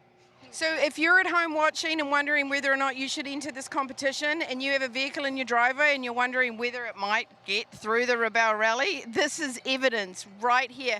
Navi, how was your experience? It was great. We had some tough days, but you know what? We ended on a really high note, so loved it. So great to see you, and you literally are proving the point of the entire Rebelle Rally. Congratulations. I think I'm going to stop doing the live show and try doing it in a minivan. Anyway, let's go talk to the Rebeccas and the Rebecca. Rebecca, old school Rebecca, new Navi. How was traveling with Rebecca Old School? It was an adventure. Oh, do tell. She's quite type A. We can talk about that now. We're at the finish line. Well, she can do everything from driving to navigation. She thinks she can. Navigating while driving to teaching. Like, she's quite the MacGyver. It's been a phenomenal experience. Did you just say she was navigating while driving while teaching you? She can do everything, yes. Rebecca Donaghy, what can't you do? Shower, apparently. Congratulations, you two are fantastic. Tell me a little bit about your third teammate. Oh, our third teammate is this beautiful X5. I feel like I'm on The Price is Right. This beautiful X5. Well, it does look very comfortable. It's only got a couple of scars in the front. They're called... Why? They're called rally scars. Yeah, sure. Yeah. How did you get those rally scars? Might have been on a four-wheel drive trail that we had no business on, but it's fine. It's fine. We did fine. I remember that day. Sorry, not sorry, we're on the wrong track, but we're having a lot of fun. We were having so much fun, and she did wonderfully. Her name is Frau Peppergunta. Frau Peppergunta took them to places they should not have been, and they've still got smiling faces. Rebecca and Rebecca, congratulations for completing the 10th edition of the Rebelle Rally. Now we've got Kristen and Alison here, and I'm about to walk right into a photo. Congratulations, ladies. Thank you. How was your Rebelle this year? Oh, it was amazing. Yeah, it's everything we hoped it would be. Super challenging, but we worked well together, and yep, lots of opportunities to grow, and we did it. Did you feel like Emily really changed things up? I think that she definitely had some good curveballs in there for us. We were ready for curveballs, but there was no way to be ready for everything she threw at us, and yeah, just kept going. Yeah. I was in a briefing 2 nights ago, and I was like, Emily's kind of evil. She's like, well, the disco ball's right here, and they're going to think they're going to the disco ball, but they're not going to the disco ball, and that's going to mess them all up, and then they might run out of petrol. And she had this cunning grin. I was like, wow, this is really a game. Emily Miller's teaching us how to play the game of life, and congratulations for playing hard. And I'm stoked to see you inside for our party and steak night this evening. Congratulations. Back to you, Matthew and Alyssa. We are still here watching all these awesomely wrapped cars rolling into the finish of the Rebelle Rally, the 2025 edition of the Rebelle Rally. You know what you do in October every year? You come and do the Rebelle. And when the Rebelle ends, I can hear over my left shoulder, you go to a dance party. I'm actually, Katie, you're getting me really excited to get into that. Not so much the steak dinner, but the dance party. Yeah, it seems like a lot of the women, if you see a lot of the competitors are staying out, they're spending some time with their families. They're using this beautiful backdrop as a bit of a photo shoot. It's a nice time to everyone takes photos. They always make sure Nicole Drian and some of the members of Paolo, the different members of our photo team, get really beautiful, glamorous shots of the cars and the competitors when they arrive in Mammoth. And then everyone likes to take a shot today when everyone from the car to the driver to the navigator are head to toe covered in mud. I had 2 people tell me today who weren't even competitors, who were on staff, that they've had to cut knots out of their hair because we've all been showering so infrequently. It's difficult just to get a brush through there. So I can't imagine how good the showers are going to feel when these competitors get out of their cars and get into the shower trailers in a little bit. Oh, this is my favorite thing that 184 does is they have these bubble machines with them every morning and every day at the finish. Their car is called Buster. And yeah, Buster's bubble machine has made for some really cool photos. For those of you who signed up for the photo packages every day, this is made for some very cool photos. So all right, is that Katie down on the line with someone? Katie with 184, Laura and Natalie, the bubble machine of the Rebelle Rally. It's Buster. It's Buster's the name of your vehicle, right? Oh, actually, I'm Buster. He's Hank. I'm Buster. He's Hank. Whose idea was it to bring the bubbles? Because they have been so joyful every single day. Well, I had them last year, but when Laura and I teamed up, she said we have to have the bubbles again. So solid move, solid move. And so I know you two teamed up sort of last minute. How's it been? You know what? It's amazing. We've had an amazing time. Truly. I don't get me crying, but no, it's been great. Amazing. This is what it's all about. You team up with people that you don't really know, and you have to see how it goes for 9 days in the desert, and that could go really well or really poorly. I'm going to go back to you, Matthew and Alyssa, and let some people pull forward. I'm here. No, just go. Go to Matthew and Alyssa. All right, we're here. In the background, I know we're going to talk about it more tomorrow, but you can see the virtual pipeline trailer that says hydrogen on it. That trailer you're looking at has 8 tube trucks worth of hydrogen on it to power the Mech H, the hydrogen fuel cells in the adjacent trailer there. Katie, one of the things I loved about the interview you just did is that so much about how you feel in the finish is about what your expectations were, what kind of expectations you set for yourself and for your team before you got here. Is one of the things I love about covering sports is that, you know, yes, a lot of times you'll see someone come in second and they're the most disappointed person on the course, on the field, and you see someone who comes in 30th place and they're the most ecstatic person on the field. And it's all about the expectations that you set for yourself and what you wanted to get out of this. So it's really cool seeing teams come across the finish and just knowing that they lived up to the expectation that they had for themselves, knowing that they had personal growth, knowing that as a team, you know, they really got something out of this experience and they competed. I think every team, no matter if they finished first or 61st, they competed and they competed hard. And it's just been very cool to cover this event and to see each day at the finish that sort of doesn't matter, you know, you care where you're finishing, but some of the teams that have been getting the most out of this and who have been sort of the most excited at the finish aren't necessarily the teams who are finishing in the top 5. And right there, you're looking at, if you look on the left-hand side of your screen, you see the top 7 of the X-Cross class. And we just talked to the 205 of the 2 Rebeccas of Donaghy and Delsky. And Delsky, of course, is a rookie, and they are going to finish second in this competition. And, you know, the 205 and the 210, man, of Kendra and Emmy Hall, they were just back and forth. But it looks like it is, in fact, the 2 Rebeccas who are going to take that second place spot. I'm just looking at the YB tracker, trying to get a handle on how many cars are yet to come in here, how many are piled up.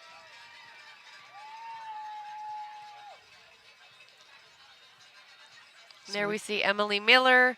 And I think one of the things she's doing is, yes, we hear a lot of cowbells out here. I've mentioned that is how, you know, it's become a tradition here on the rally. The cowbell is how Emily Miller wakes us up every morning.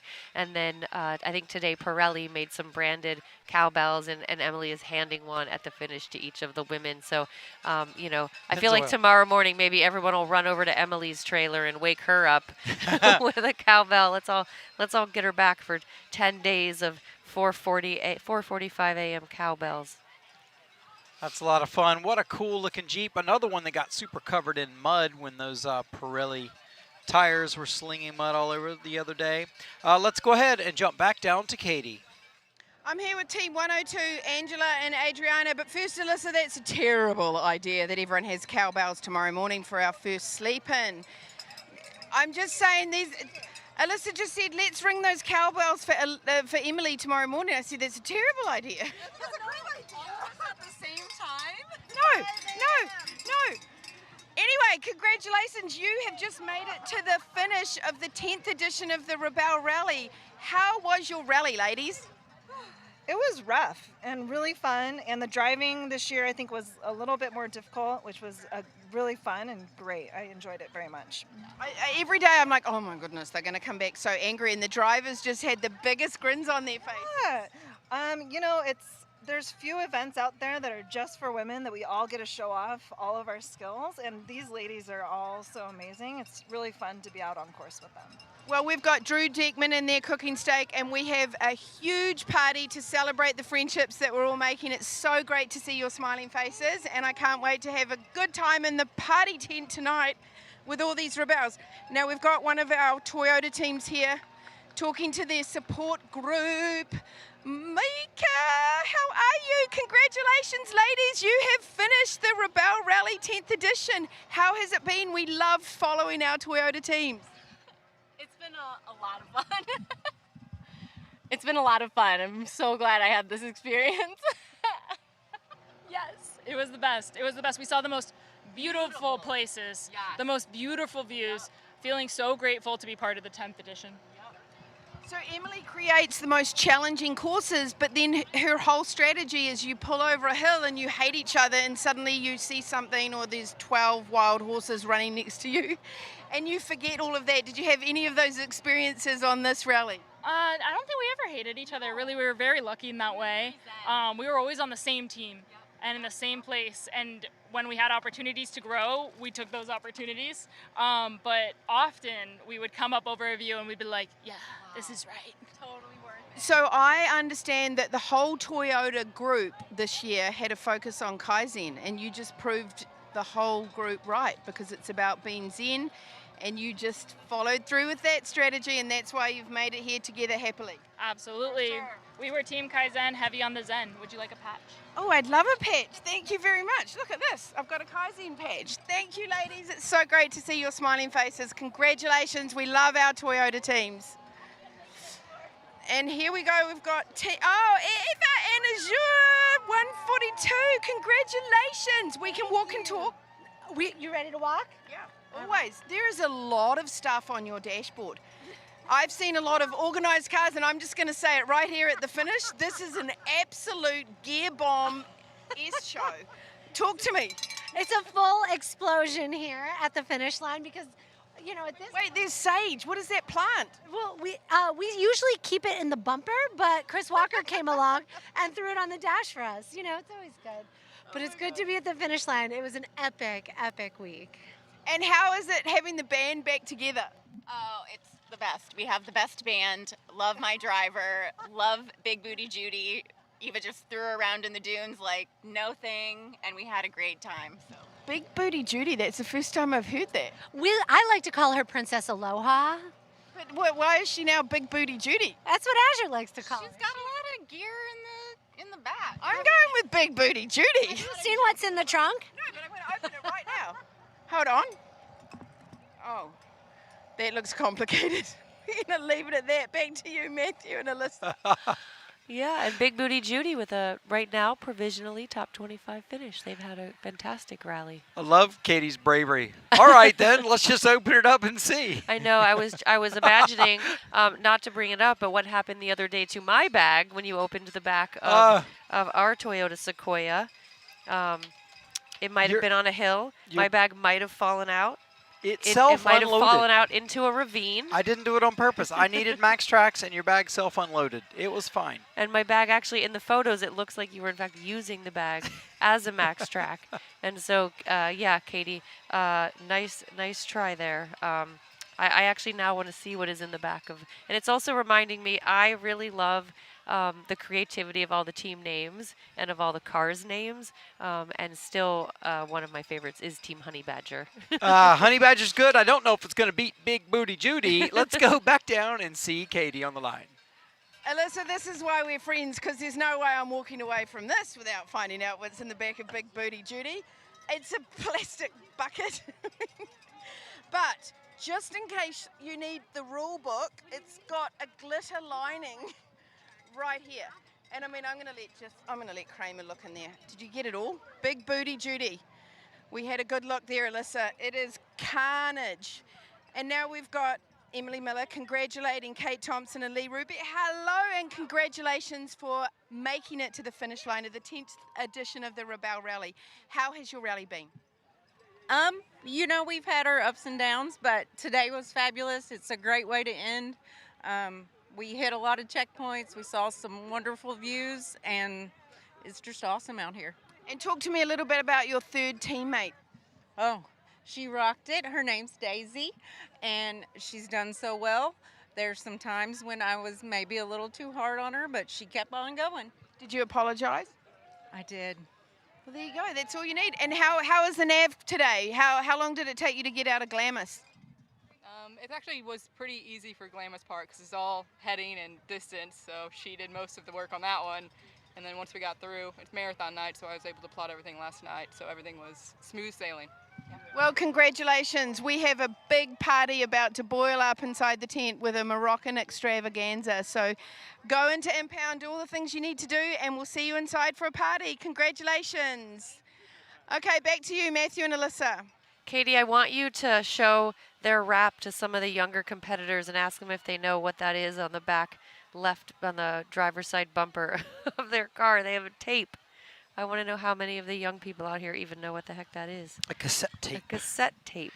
I love the slogan, outlast, outlive. That is a good good way to describe an old Toyota.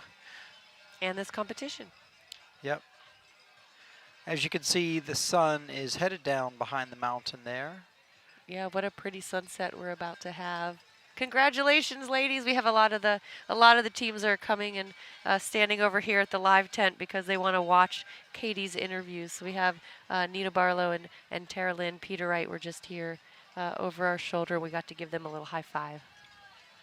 Let's talk a little bit about tomorrow until we jump back down to Katie. What's happening tomorrow? Actually, there's coffee with Katie in the morning. Coffee with Katie in the morning. Lots of varied topics during coffee with Katie, but people sit down on a couch, can only imagine. Have a bit of coffee, have a chat. I think that's become one of the most popular segments at the rally. And Katie, I know we're talking about your coffee with Katie tomorrow morning, but it looks like you're at the finish. It looks like you might be with one of the teams. You have someone for us? One of the teams, but Coffee with Katie is actually a myth. It's called Coffee with Alyssa, Matthew and Katie, so make sure you understand that. It starts at 9 a.m. I'm here with Amy Drill and Michelle Figueroa. How are you? And oh goodness, it's quite bright in here. Talk to me about your fit. Well, because our team name is Running on Neon, so you've got to represent here at the finish line in something that is bright and obnoxious. Yes. It is very bright and very obnoxious, but that's not the vibe I get from you two. You are very wonderfully lovely ladies, and I've enjoyed covering you all week long. How has your rally been? Intense. This has definitely been very challenging. Of all the rebels, I guess only 3 of them that I've been to so far. But yeah, as a Navy, oh my God, I feel like I had to be on a lot. Amy has dealt with a lot of fun technical driving. And it feels great to be like on the other side, about to be done, and first Rebelle also with rain. So hey, first Rebelle with rain, first Rebelle on a river for me because I wasn't here the last time we were at the river. But you know, of course, Emily's going to give us all those curveballs on the 10th edition, and you know what? You showed up for those curveballs, and congratulations for completing it. Great to see you. And that neon is very bright. I will find you in the tent later.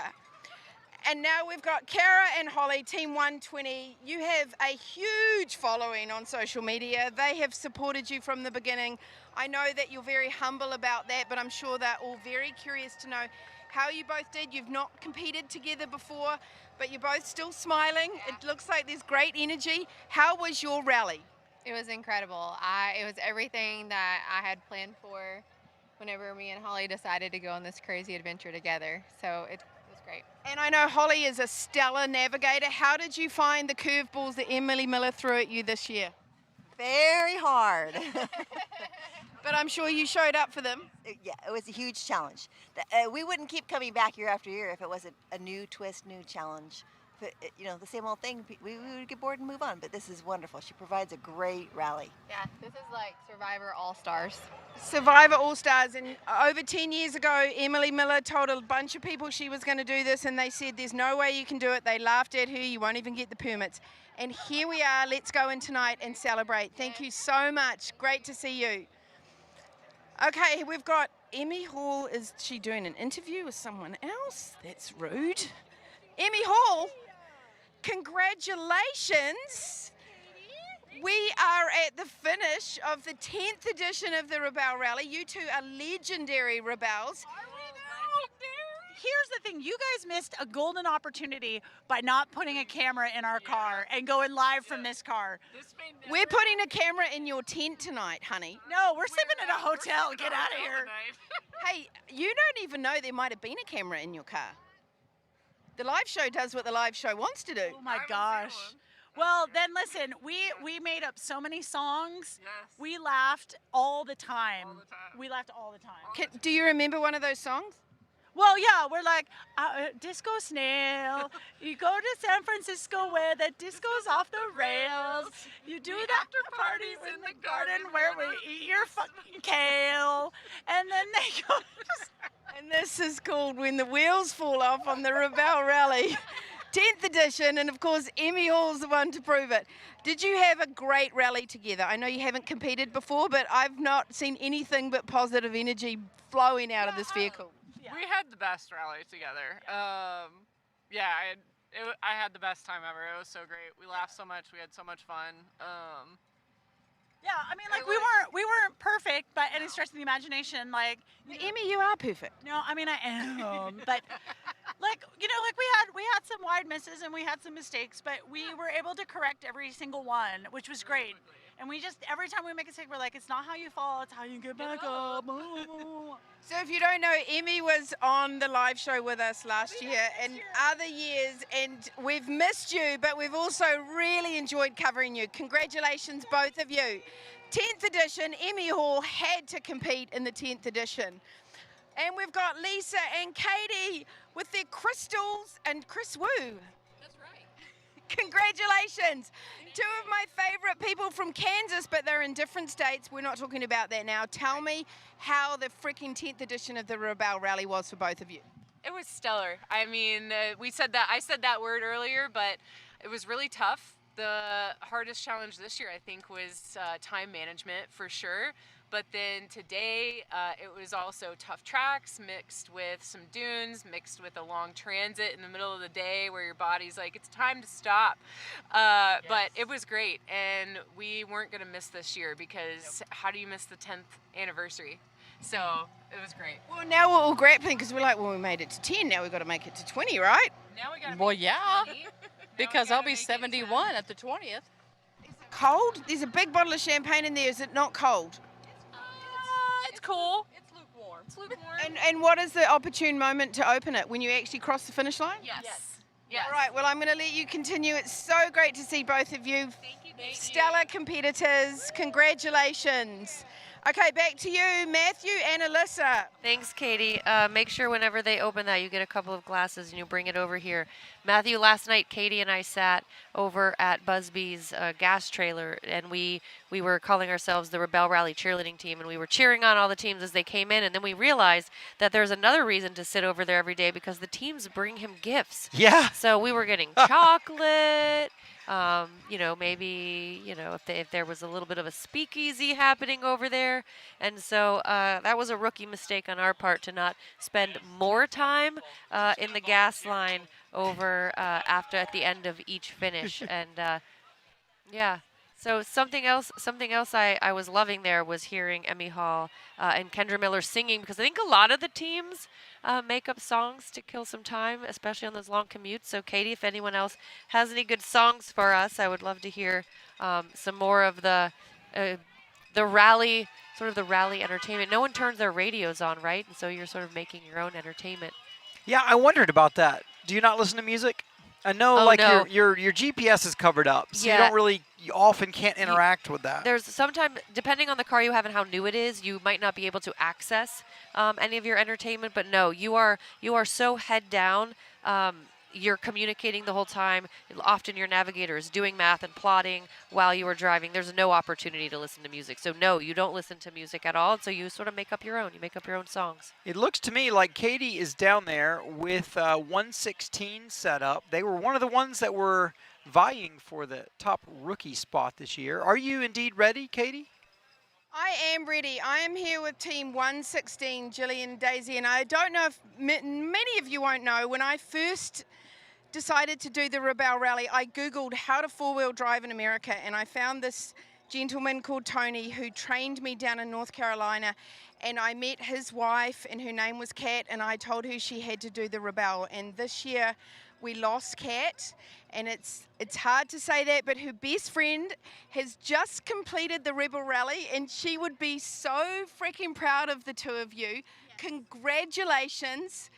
Tell me what you would say to Kat right now. Oh my gosh, that it was beautiful and it's everything she would have imagined it, and everything that she would have loved. And then the spirit of her is definitely here, and she's definitely with us, all of us. All of us. All of us. So that's the best part. And how was your final day as a driver on the Rebelle, babe? I'm sad that it's over. Can we have a couple more days? Well, we kind of do. We've got tonight.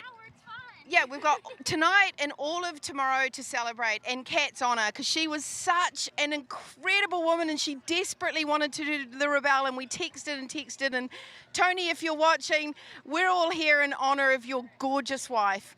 Back to you, Matthew and Alyssa. Thanks, babe. Thanks a lot. You know, those two have competed together in other styles of rallying, which are more multi-discipline designed, but they are used to being teammates together. So they're obviously a great fit here. Yeah, so as we keep saying, just because someone is a team is either a competitor or a team are rookies on the Rebelle, there's very few women out here who are rookies to driving off-road, navigating off-road, some of these map and compass challenges. We have some really, really seasoned competitors who are finally getting the opportunity to take their skills and bring them here to the Rebelle Rally. And there we see the 151 of Shannon Adams and Jeanette Cordoza. Their team name is Silver Lining. They're in that 2024 Bronco. One of the Pirelli teams. And if you were watching earlier, you know, and you'll remember we have a couple of challenges within the challenge. We have the Pennzoil challenge, and if you saw earlier, the winner of that challenge receives a very cool WWE style championship belt. I guess the team will have to decide who gets to. Maybe it'll be like the Stanley Cup. You keep it at your house for a little while. I'll keep it at my house for a little while. If you were competing in the Pirelli Scorpion Tire challenge, you receive these very, very cool three-of-a-kind hats that they made for each of the podium finishers. And then, of course, we have the Rookie of the Year team as well. So we can see cars still queuing up here at the finish. We're going to see, I think 189 might be our last vehicle that's headed in, and we don't quite see them in line there. So we are winding our way towards the end of Day 8 and the end of the Rebelle Rally, our 10th edition, 10th anniversary. On the left side of your screen, you can see the Pennzoil Challenge leaderboard. We'll also have the Pirelli Scorpion Challenge cycling through. You can see the leaderboard just keep cycling while we run the show. Well, and if we see Toby Levichka and Carolyn Carlson walk by, we can, I don't know if they know what they win yet, so maybe I was going to say. No, definitely cannot show that to them yet. I really want to know what they think about the belt, but I guess we can't ask them yet. I almost wonder if we should hide that, to be honest. Let's jump back down to Katie. Hey guys, I'm with Team 151, Jeanette Cordoza and Shannon Adams. They are literally at the finish line. Congratulations, you have finished the 10th edition of the Rebelle Rally. Thank you. How was your day? How long did it take you to get out of Glamis? We actually just hit a few checkpoints in Glamis and skedaddled because I didn't want to dig. Did you team up with anyone? Yes, we did. Yeah, we teamed up with Buckler and Christy Levy. Yep. Yeah. Nice. Yeah. And how was the driving over the whole Rebelle? What was your favorite day? I actually enjoyed the mud. I'm from the East Coast. We don't get mud too often, so when we got a little mud, I got to play a little bit. You know, on that day, I was like, they're all going to be really angry and not want to talk to me, but you all came back with very big grins. Hey, congratulations. I'll let you go and get what you need to get done, and we're going to have a party tonight to celebrate all of the Rebelles. It's so cool when they all come in. We've got Team 106. Woo! Woo! You want some nerd? I'd love some nerds. We've got. What got us through, if we're really being honest. Okay, so hold on. I've got snacks. Snacks get people through the Rebelle Rally, and it's very important. Like if you bring the wrong snacks, is this your non-negotiable? It is one. No, Velcro is the non-negotiable. I Velcroed everything. Wait, hold on. We need everyone to hear that. They're non-negotiable. Not including their vehicle and their navigation gear, is Velcro. Why? We would like an official sponsor. I need everything to stay where it is. I need fixation, I need visibility, and also those little like name taggy things to put your rulers on. Also, why hasn't someone found a Velcro sponsor? I think we're going to send them some pics, yeah. I think that's a solid move. Yeah, everything. So the Navi dashboard, if you have been watching at home, how do the navigators keep all their information intact? They Velcro it to their dashboard. Can you see that, Kramer? All that Velcro. I would like Velcro to please see this, and we are taking sponsors for next year. So, is Velcro a brand name? Yeah. Yeah. It is? It's like Band-Aid. It's like Kleenex, right? Yeah. It's like Rebelle. No one can steal it. It's all about branding. All right, ladies. Item, yeah. Thank you. Congratulations for finishing the 10th edition of the Rebelle Rally. It's been so much fun to cover you guys. We'll see you inside. It's steak night and party night. Okay. Heather and Kerry, Team 149, congratulations. We haven't seen you in a minute, and you've come back with a rookie. How was your Rebelle? It was fantastic. I love driving every single minute of it. And she did great. I did great. It was fun. It was hard, challenging, but it was fun. And here you are. You finished your first Rebelle Rally. Great afternoon. We're still friends. And we're still friends. That's the name of the game. In fact, I don't even know how many teams we've talked to, Kramer. I think we may be 2/3 of the way through, and I have not seen one team that has bad energy. And believe me, in the last 7 years I've done this, you get some really bad energy, and you're like, oh, they don't want to talk to me. But I have not seen that this year, which is really freaking awesome. Back to you, Matthew and Alyssa. Boy, we're here to support you, Katie, and you need a moment. She is just going for it today. Obviously, we're really happy to be able to bring interviews from all of the teams here at the finish. Yeah, and Katie, I think you're actually farther through than you think you are. I think you're a little more, you're more than halfway through. And that was Carrie Porter and Heather Lindvall in that 2008 Jeep Wrangler. They call themselves Discover 4x4. And, so they fed Katie some nerds. I think that's also how Michelle Kirby and Sabrina Howells were popular earlier in the rally with my son. Yeah, they were feeding him nerds. They had nerd clusters in the back of their Have you had Grenadier. those? I have not. They're better than I want them to nerds, but there's something about the cluster that just it doesn't look appealing to me. Oh, I man. just see Well, it getting don't have stuck one in my because teeth. they're way better than you think they should be. I can see why they have them. All right, moving right on from junk food to looking at our last. There's 189. They're sitting there, Amanda and Kristen. That might be our last car on the way on back in. I'm going to check on the tracker right now. That might have. I wonder. We haven't figured out who that was. We saw sprinting to the finish. Might be a couple more few minutes out, 5 or 6 minutes still out behind them yet to come in. Okay, well, we still have quite a few teams sitting there at the finish, waiting to click their trackers, waiting to actually cross the finish line and join the celebration. And as I'm looking over my shoulder here, if you can see, we have so many friends and family who have gathered here as the sun is setting. It's starting to get a little dark out here. And the finish has really taken on quite a party vibe. But let's get back down to Katie in the finish. I love that you say they feed her nudes, like I need some kind of sustenance to continue this experience. 161, Julie and Amanda. Give me 3 words to describe the Rebelle Rally. Ooh, can I do 4? Yeah, we fucking did it. That's perfect. They effing did it. Congratulations, ladies. That's our language. It's all of our language here in the desert when we've had no sleep and we haven't washed our clothes, we haven't had digital. And on that note, how does it feel to have not been connected for this many days? You know what? You forget about it. You're so into all of this that it's like you don't even notice it anymore. So, I mean, for me, it was fine. Why does it smell like Tide? It smells like a clean laundry in here. Do you have, what is going on? It smells very refreshing. It's us. It's oh. And okay, so see, this is how when the wheels fall off on the Rebelle, when somebody smells clean, it's a positive moment. Congratulations, I'll just leave it at that. We'll see you inside. Okay, we've got Bernard here, Marie and Jen, and Bernard. Congratulations, you have finished the 10th edition of the Rebelle Rally. And you've got, is that glitter? I set my glitter again. Always. Bernard made it yet again. He made it again. He's defying all expectations of Land Rovers. Now she's confident in Bernard. How have you become confident in Bernard? Me? Yeah. Oh. See? Spot question. Oh, Bernard is amazing. He's been a joy to ride in for 10 days. So now you've got a connection with Bernard. Yeah. And how does it feel to be with someone that knows their car so well? Trustworthy. It feels so trustworthy. She's an amazing driver.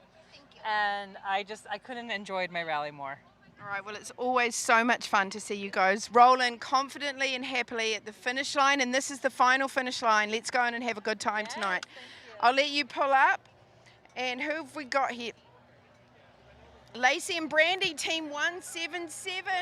I can feel the emotions pouring out of this vehicle. Let's walk and talk and tell me how you're feeling after this. You want me to walk or just talk? No, I'll walk, you drive, we'll talk. See, I don't even know what I'm supposed to be doing right now. Okay, and that's dangerous because my feet are under your wheels. So you're going to drive. You drive. I'm walking. We got it. Now you talk. I got it. Okay, now talk. I don't know if I could drive and talk at the same time. You are. know? You're doing it.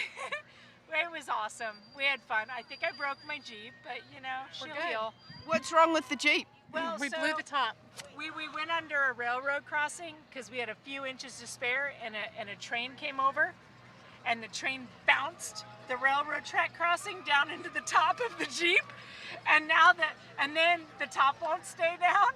And That's unfortunate that the train was coming at the same. That's terribly bad luck. Driving back, the top flew up, so then we had to hold the top down. And so we came in with like 2 minutes to spare, holding the top down, but we didn't time out, and we had to change a tire today. So I consider that a win. You guys have such good energy. Congratulations. Believe me, we have just as good as stories about our RV, and sometimes they just don't fit under things that you think they will fit under. Yes, it just didn't fit. No, but in that, you didn't think that a train was going to bounce onto it. All right, congratulations, ladies. So great to see you. We'll see you inside. Okay, who do we have here? Michelle and Sabrina. Yeah. Oh. Sabrina? Yes, Sabrina fan. You freaking made it. I made it. I did sing last night, by the way, just so you know. You know, I was going to hold you accountable for that. I literally had all these checkpoints to plot. I was like, oh my God, of course they send us to the marathon with homework at night and homework in the morning as navigators. They don't let us break.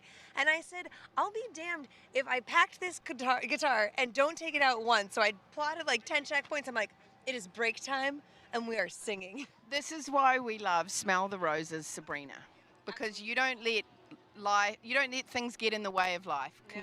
Congratulations for passing. Well, actually, you haven't even made it to the finish line. Talk to me a little bit about your third teammate, because I'm in awe of these vehicles. My third teammate, Linda, the quartermaster, she's a beast. She held up. I mean, what we just put her through in the last 27 minutes. She's a beast. She is. I will say, these cars are great. Yeah, this car is insane what it can handle. But I also do want to say that a vehicle is only as strong as the person who's driving it. And Michelle, but the driving, you killed it. You what you were doing today and all week. It's amazing. Like, this is an incredible car and it's so capable, but it's extra capable because the driver was great. And Sabrina's just nailed it. It is about your third teammate, but the relationship between your navigator and your driver and the trust that is required is so important. Thank you so much and congratulations. You better pull that guitar out tonight. And can you catch the pasties in the back? Look at the back of this vehicle. The pasties in the back. We've got some pasties in the back. On that note, back to you, Matthew and Alyssa, to talk about the importance of pasties on the Rebelle Rally. They were so important that Michelle and Sabrina actually made a special trip once they got to Mammoth to go around and find those, because they thought that once they looked at the back of their car, they thought it looked like something, and they thought that was something that they needed. So they spent half a day, almost missed tech, looking for those pasties for the back of their Grenadier. What does it look like? It looks like a set of boobs. See, it's not just guys that make boobs out of everything. Oh no, we are just as guilty as all the guys. And so many of these cars, and we talk about how the women have fan clubs, they've become influencers in their own right, a lot of the competitors here. And a lot of these cars also have become quite famous and infamous within the off-road community. And so when she was talking to the 113, the Land Rover of Marie and Jen, when they came on the show the other night, I was so mad at myself because I blew it, because once they got off stage, I looked at Marie and I said, hey, does Bernard have a fan club?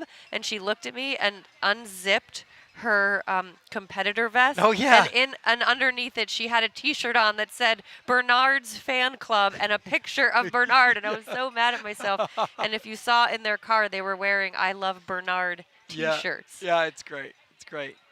I can see Nikki and Ashley's Lexus sitting there by Katie. Is Katie ready to chat to Nikki and Ashley? Matthew, Katie's always ready. It's 1:24. We've got Nikki and Ashley. And how did your rally go, ladies? I mean, the vibrant energy coming out of here is intense. Well, I'll let Ashley tell how we finished this one.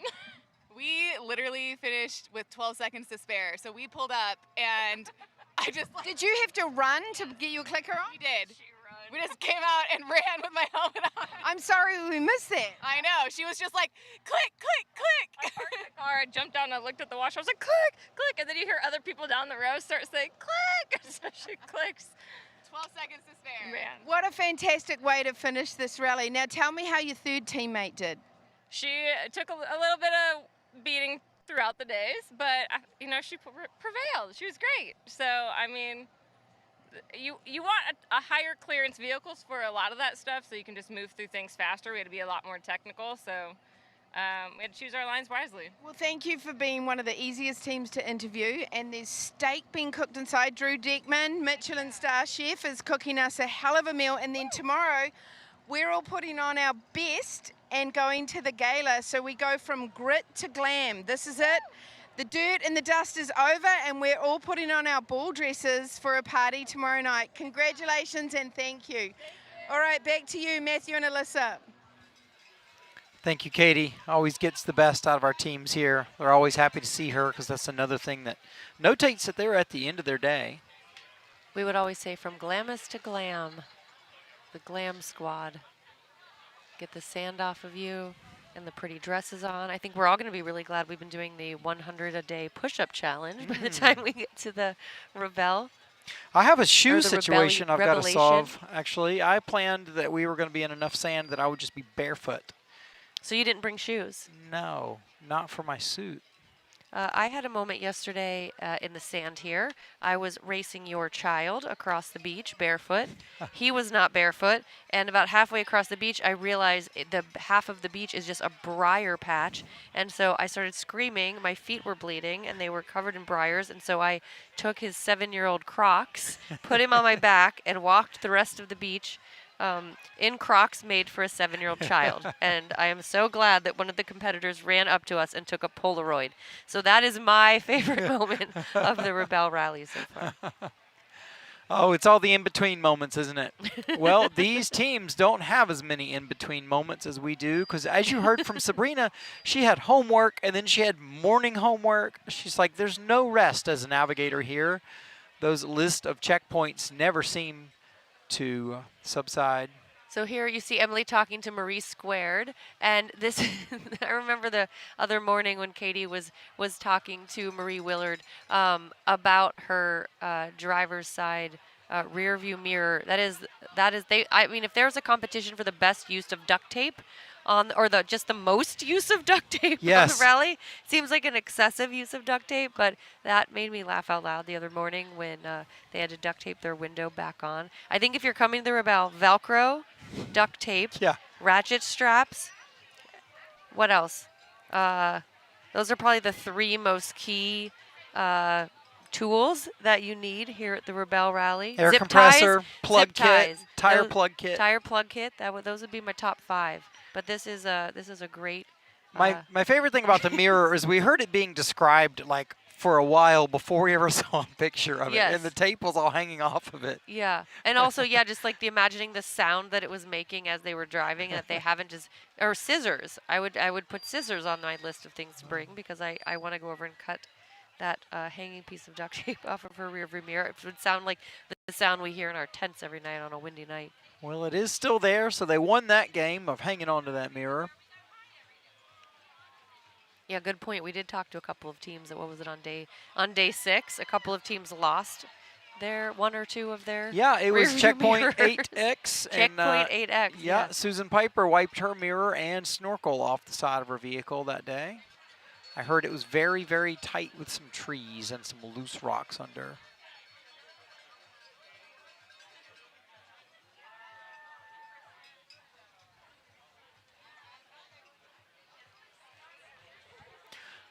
So again, we are with you here until every Rebelle team has crossed the finish here for 2025 and finished the Rebelle Rally.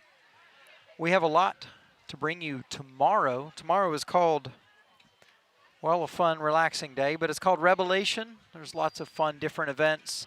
We have families here, we have vendors and VIPs. Our different sponsors are invited to participate.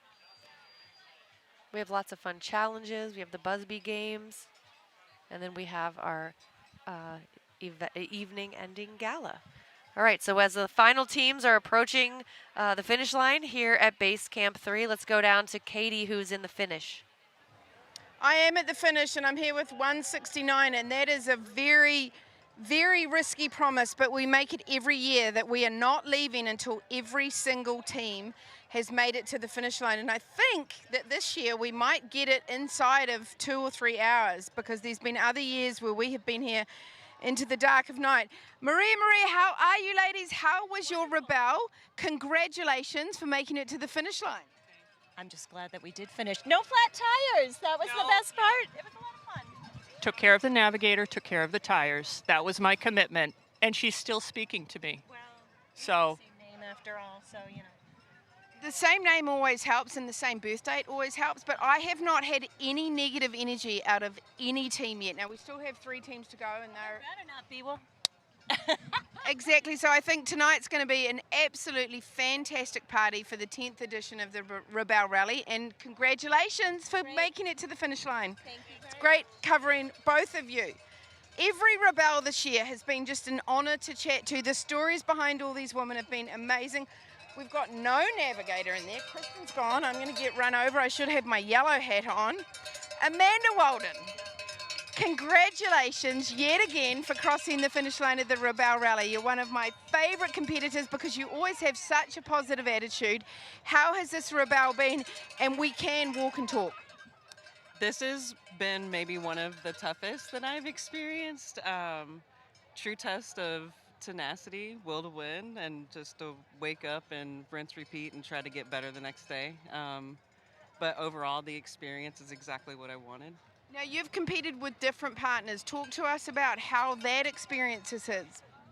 Having different partners, I don't know, I think you just figuring out who gels and works with you inside of the car, and that communication and vibe is so important. I feel like for the most part, Kirsten and I vibed pretty well. Well, we were just saying with the team ahead that we have not had one team. I mean, I've done this for so many years.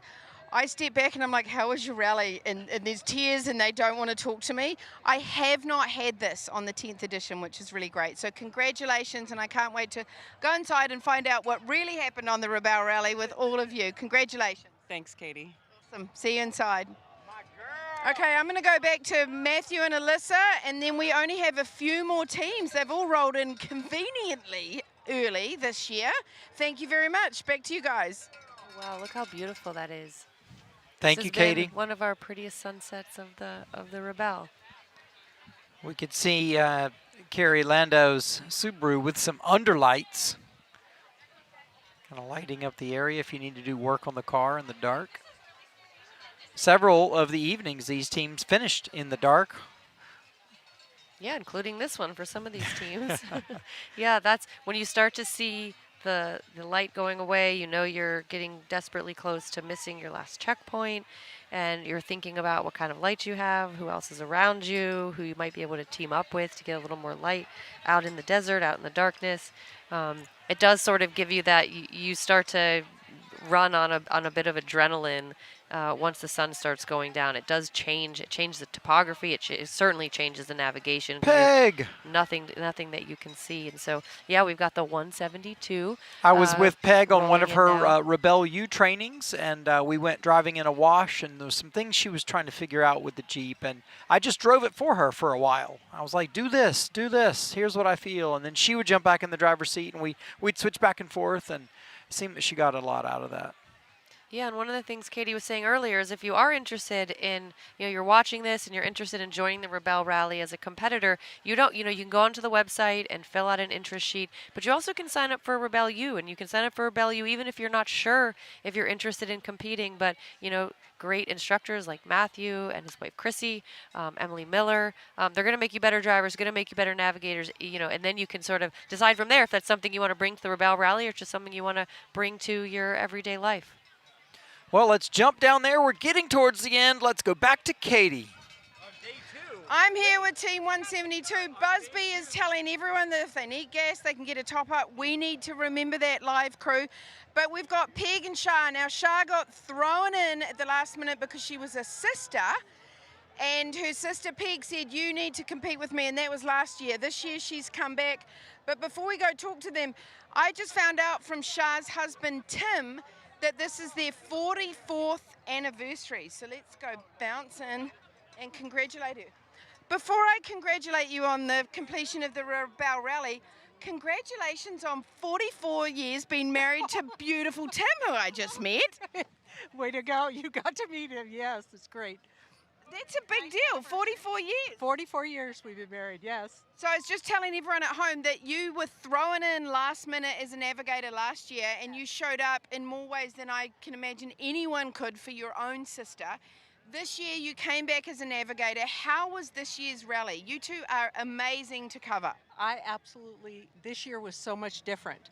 I kind of knew the game a little bit. I got the game. I understood what to do. I trained. I went to a few Rebelle Rally, the Rebelle U trainings, and I went to some of the Nina Barlow trainings.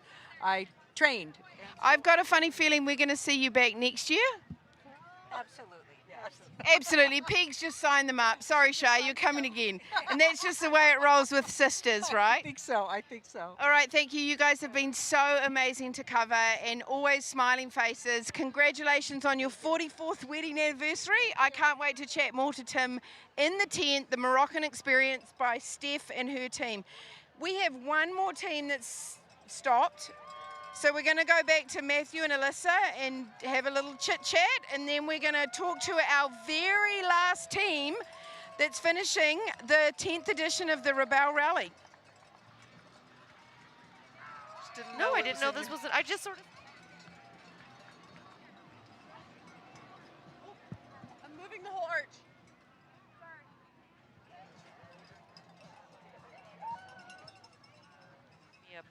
a child's snack bar earlier. I'm good. Oh. Great. Thank you, Katie. Oh, man.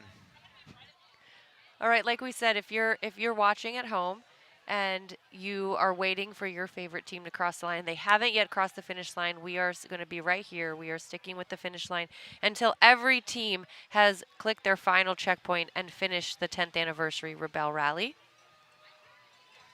It's one team. It's one team we're waiting on. One team is left. I can't see who that is down under. So is this in fact our last team crossing the finish line right now? Katie, are you with our final competitors? I think so. I am. I'm here and I have a few housekeeping things. First of all, no one on my team has told me that I've still got my sunglasses on and it's dark, so I'll be taking those off. Second of all, I'm going to pull Andrea in, who's been on our crew now for the entire week. Where's Kramer? Are we missing Kramer? Anyway, Andrea, this has been the most emotional finish line for me because you're on the live crew right now. You know every single one of these competitors. I've seen your tears. I've seen your emotions. This is a year-long event for you, and you know what most of these women have been through. I just learned that one of our competitors lost their son, and it's really, really difficult. And you are the competitor liaison, and you know so much more about these teams. You are amazing, and thank you so much for being on our team. I'm not even going to ask you to speak. I'm just going to give you a big hug and say thank you so much. You are amazing. That is Andrea Bullitt, who's been on our team. She has been my wingman for the whole Rebelle. And now I'm going to take you to Laura and Sydney. This team is such a good team to end on. Holy moly. Where's that dinosaur?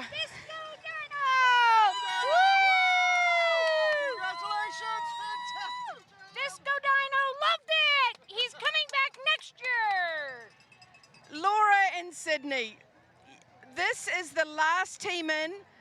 It's high score wins, so it doesn't mean that you're the last team in, but we have followed the two of you. I'm a mother, and to do this with my daughter, I thought would be the greatest idea, but now I'm curious about it. How was it competing with your daughter? We're signing up. As soon as I get my phone, she and I are signing up for next year. Through the fighting, the arguing, the tears, we're going to do it all over again. And with Disco Dino. The irony between these two is I'm not even sure that she agrees to that. Look, she's getting out of the vehicle. She's the one that told me. She's the one that told me. Hey, congratulations. You two have been so much fun to follow. Oh, she's looking for her prohibited items. Mom doesn't care. She's like, it's all over now. No, she keeps asking for her cell phone. I don't think I'm even going to call the significant other for a little bit. You know what? Most rebels like to just go in and have fun. I have 2 bottles of champagne in my refrigerator. Okay, we're going to leave the 10th edition of the Rebelle Rally on Laura having 2 bottles of champagne in her refrigerator. I'm signing out to hang out with Laura and her daughter. Yes. Thank you so much for following. We'll see you tomorrow morning with Coffee with Katie, Alyssa, and Matthew. This has been a pleasure and an honor. And back to you, Alyssa and Matthew. Thank you, babe.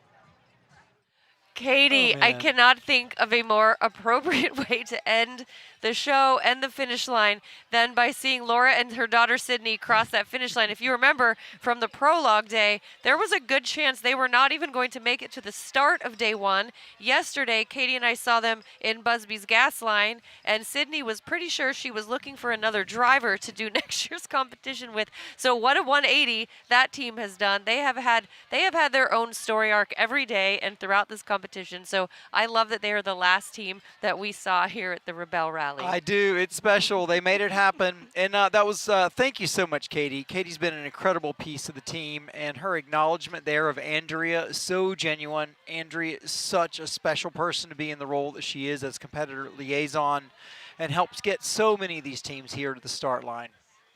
Yeah, and Katie, yeah, I'll say the same thing.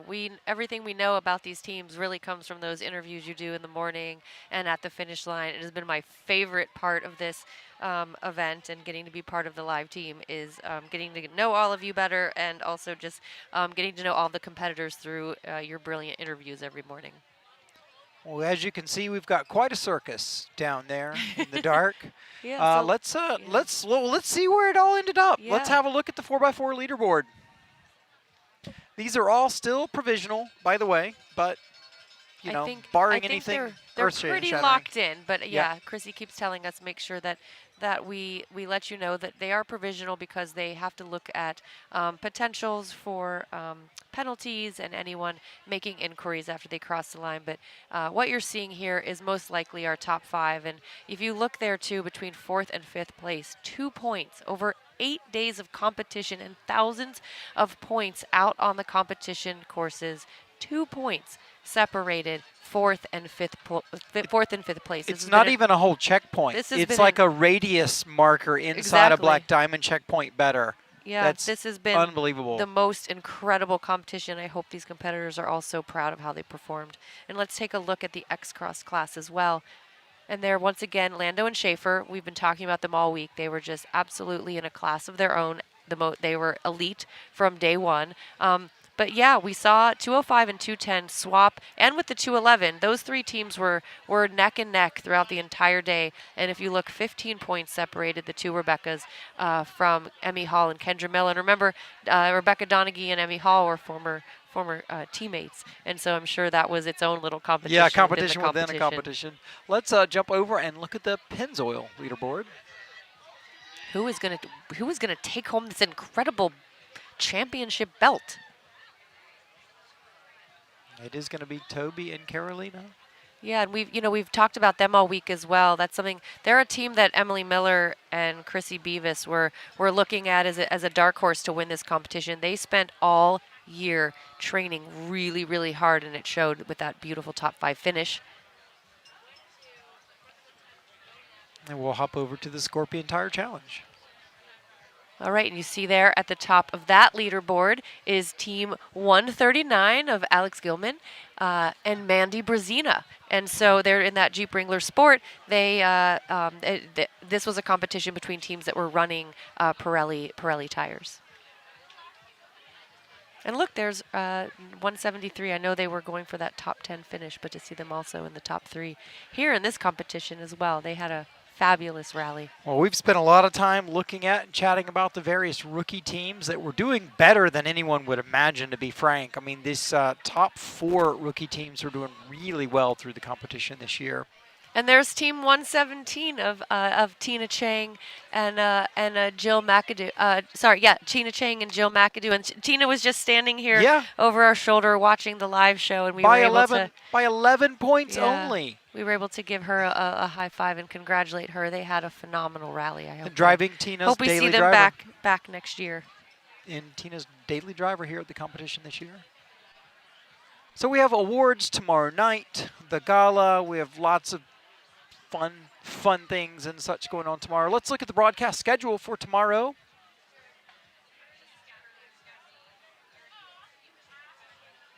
Yeah, so the morning starts. So you see tomorrow the entire day is what we refer to here at the Rebelle as the Revelation. And so from 8 to 11, that is typically what Katie said is called Coffee with Katie, but apparently tomorrow it is called Coffee with Matthew, Alyssa, and Katie. So I think Matthew and I will be joining Katie for a glass of coffee, or a cup of coffee, and some nice conversation. And in the past, we've brought some technical partners to interview. We've interviewed folks from Pirelli, from Pennzoil, from Shell, from Renewable Innovations. So we'll try to bring for you the picture of all of the support and sponsorship and community that it takes to produce the Rebelle Rally. Yeah, I think it'd also be a time to spend a little more time with the teams who made it to the podium, spend some more time with our winners and with our podium finishers in both the 4x4 and the X-Cross. And then, of course, in the evening from 5 to 6, we have our red carpet show before the Revelation, before what is essentially the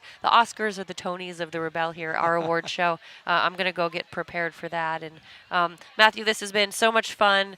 I hear quite a party in there, and I think it's time we get in there and join them. But I think since all the teams have come in, we now have our own Pennzoil cowbell. So I think we're going to leave you this evening, and we will see you back here tomorrow morning. But I think we're going to leave you with a little bit of a celebration, bringing in the final teams here at the 10th anniversary Rebelle Rally. This has been Rebelle Rally Live, presented by Toyota.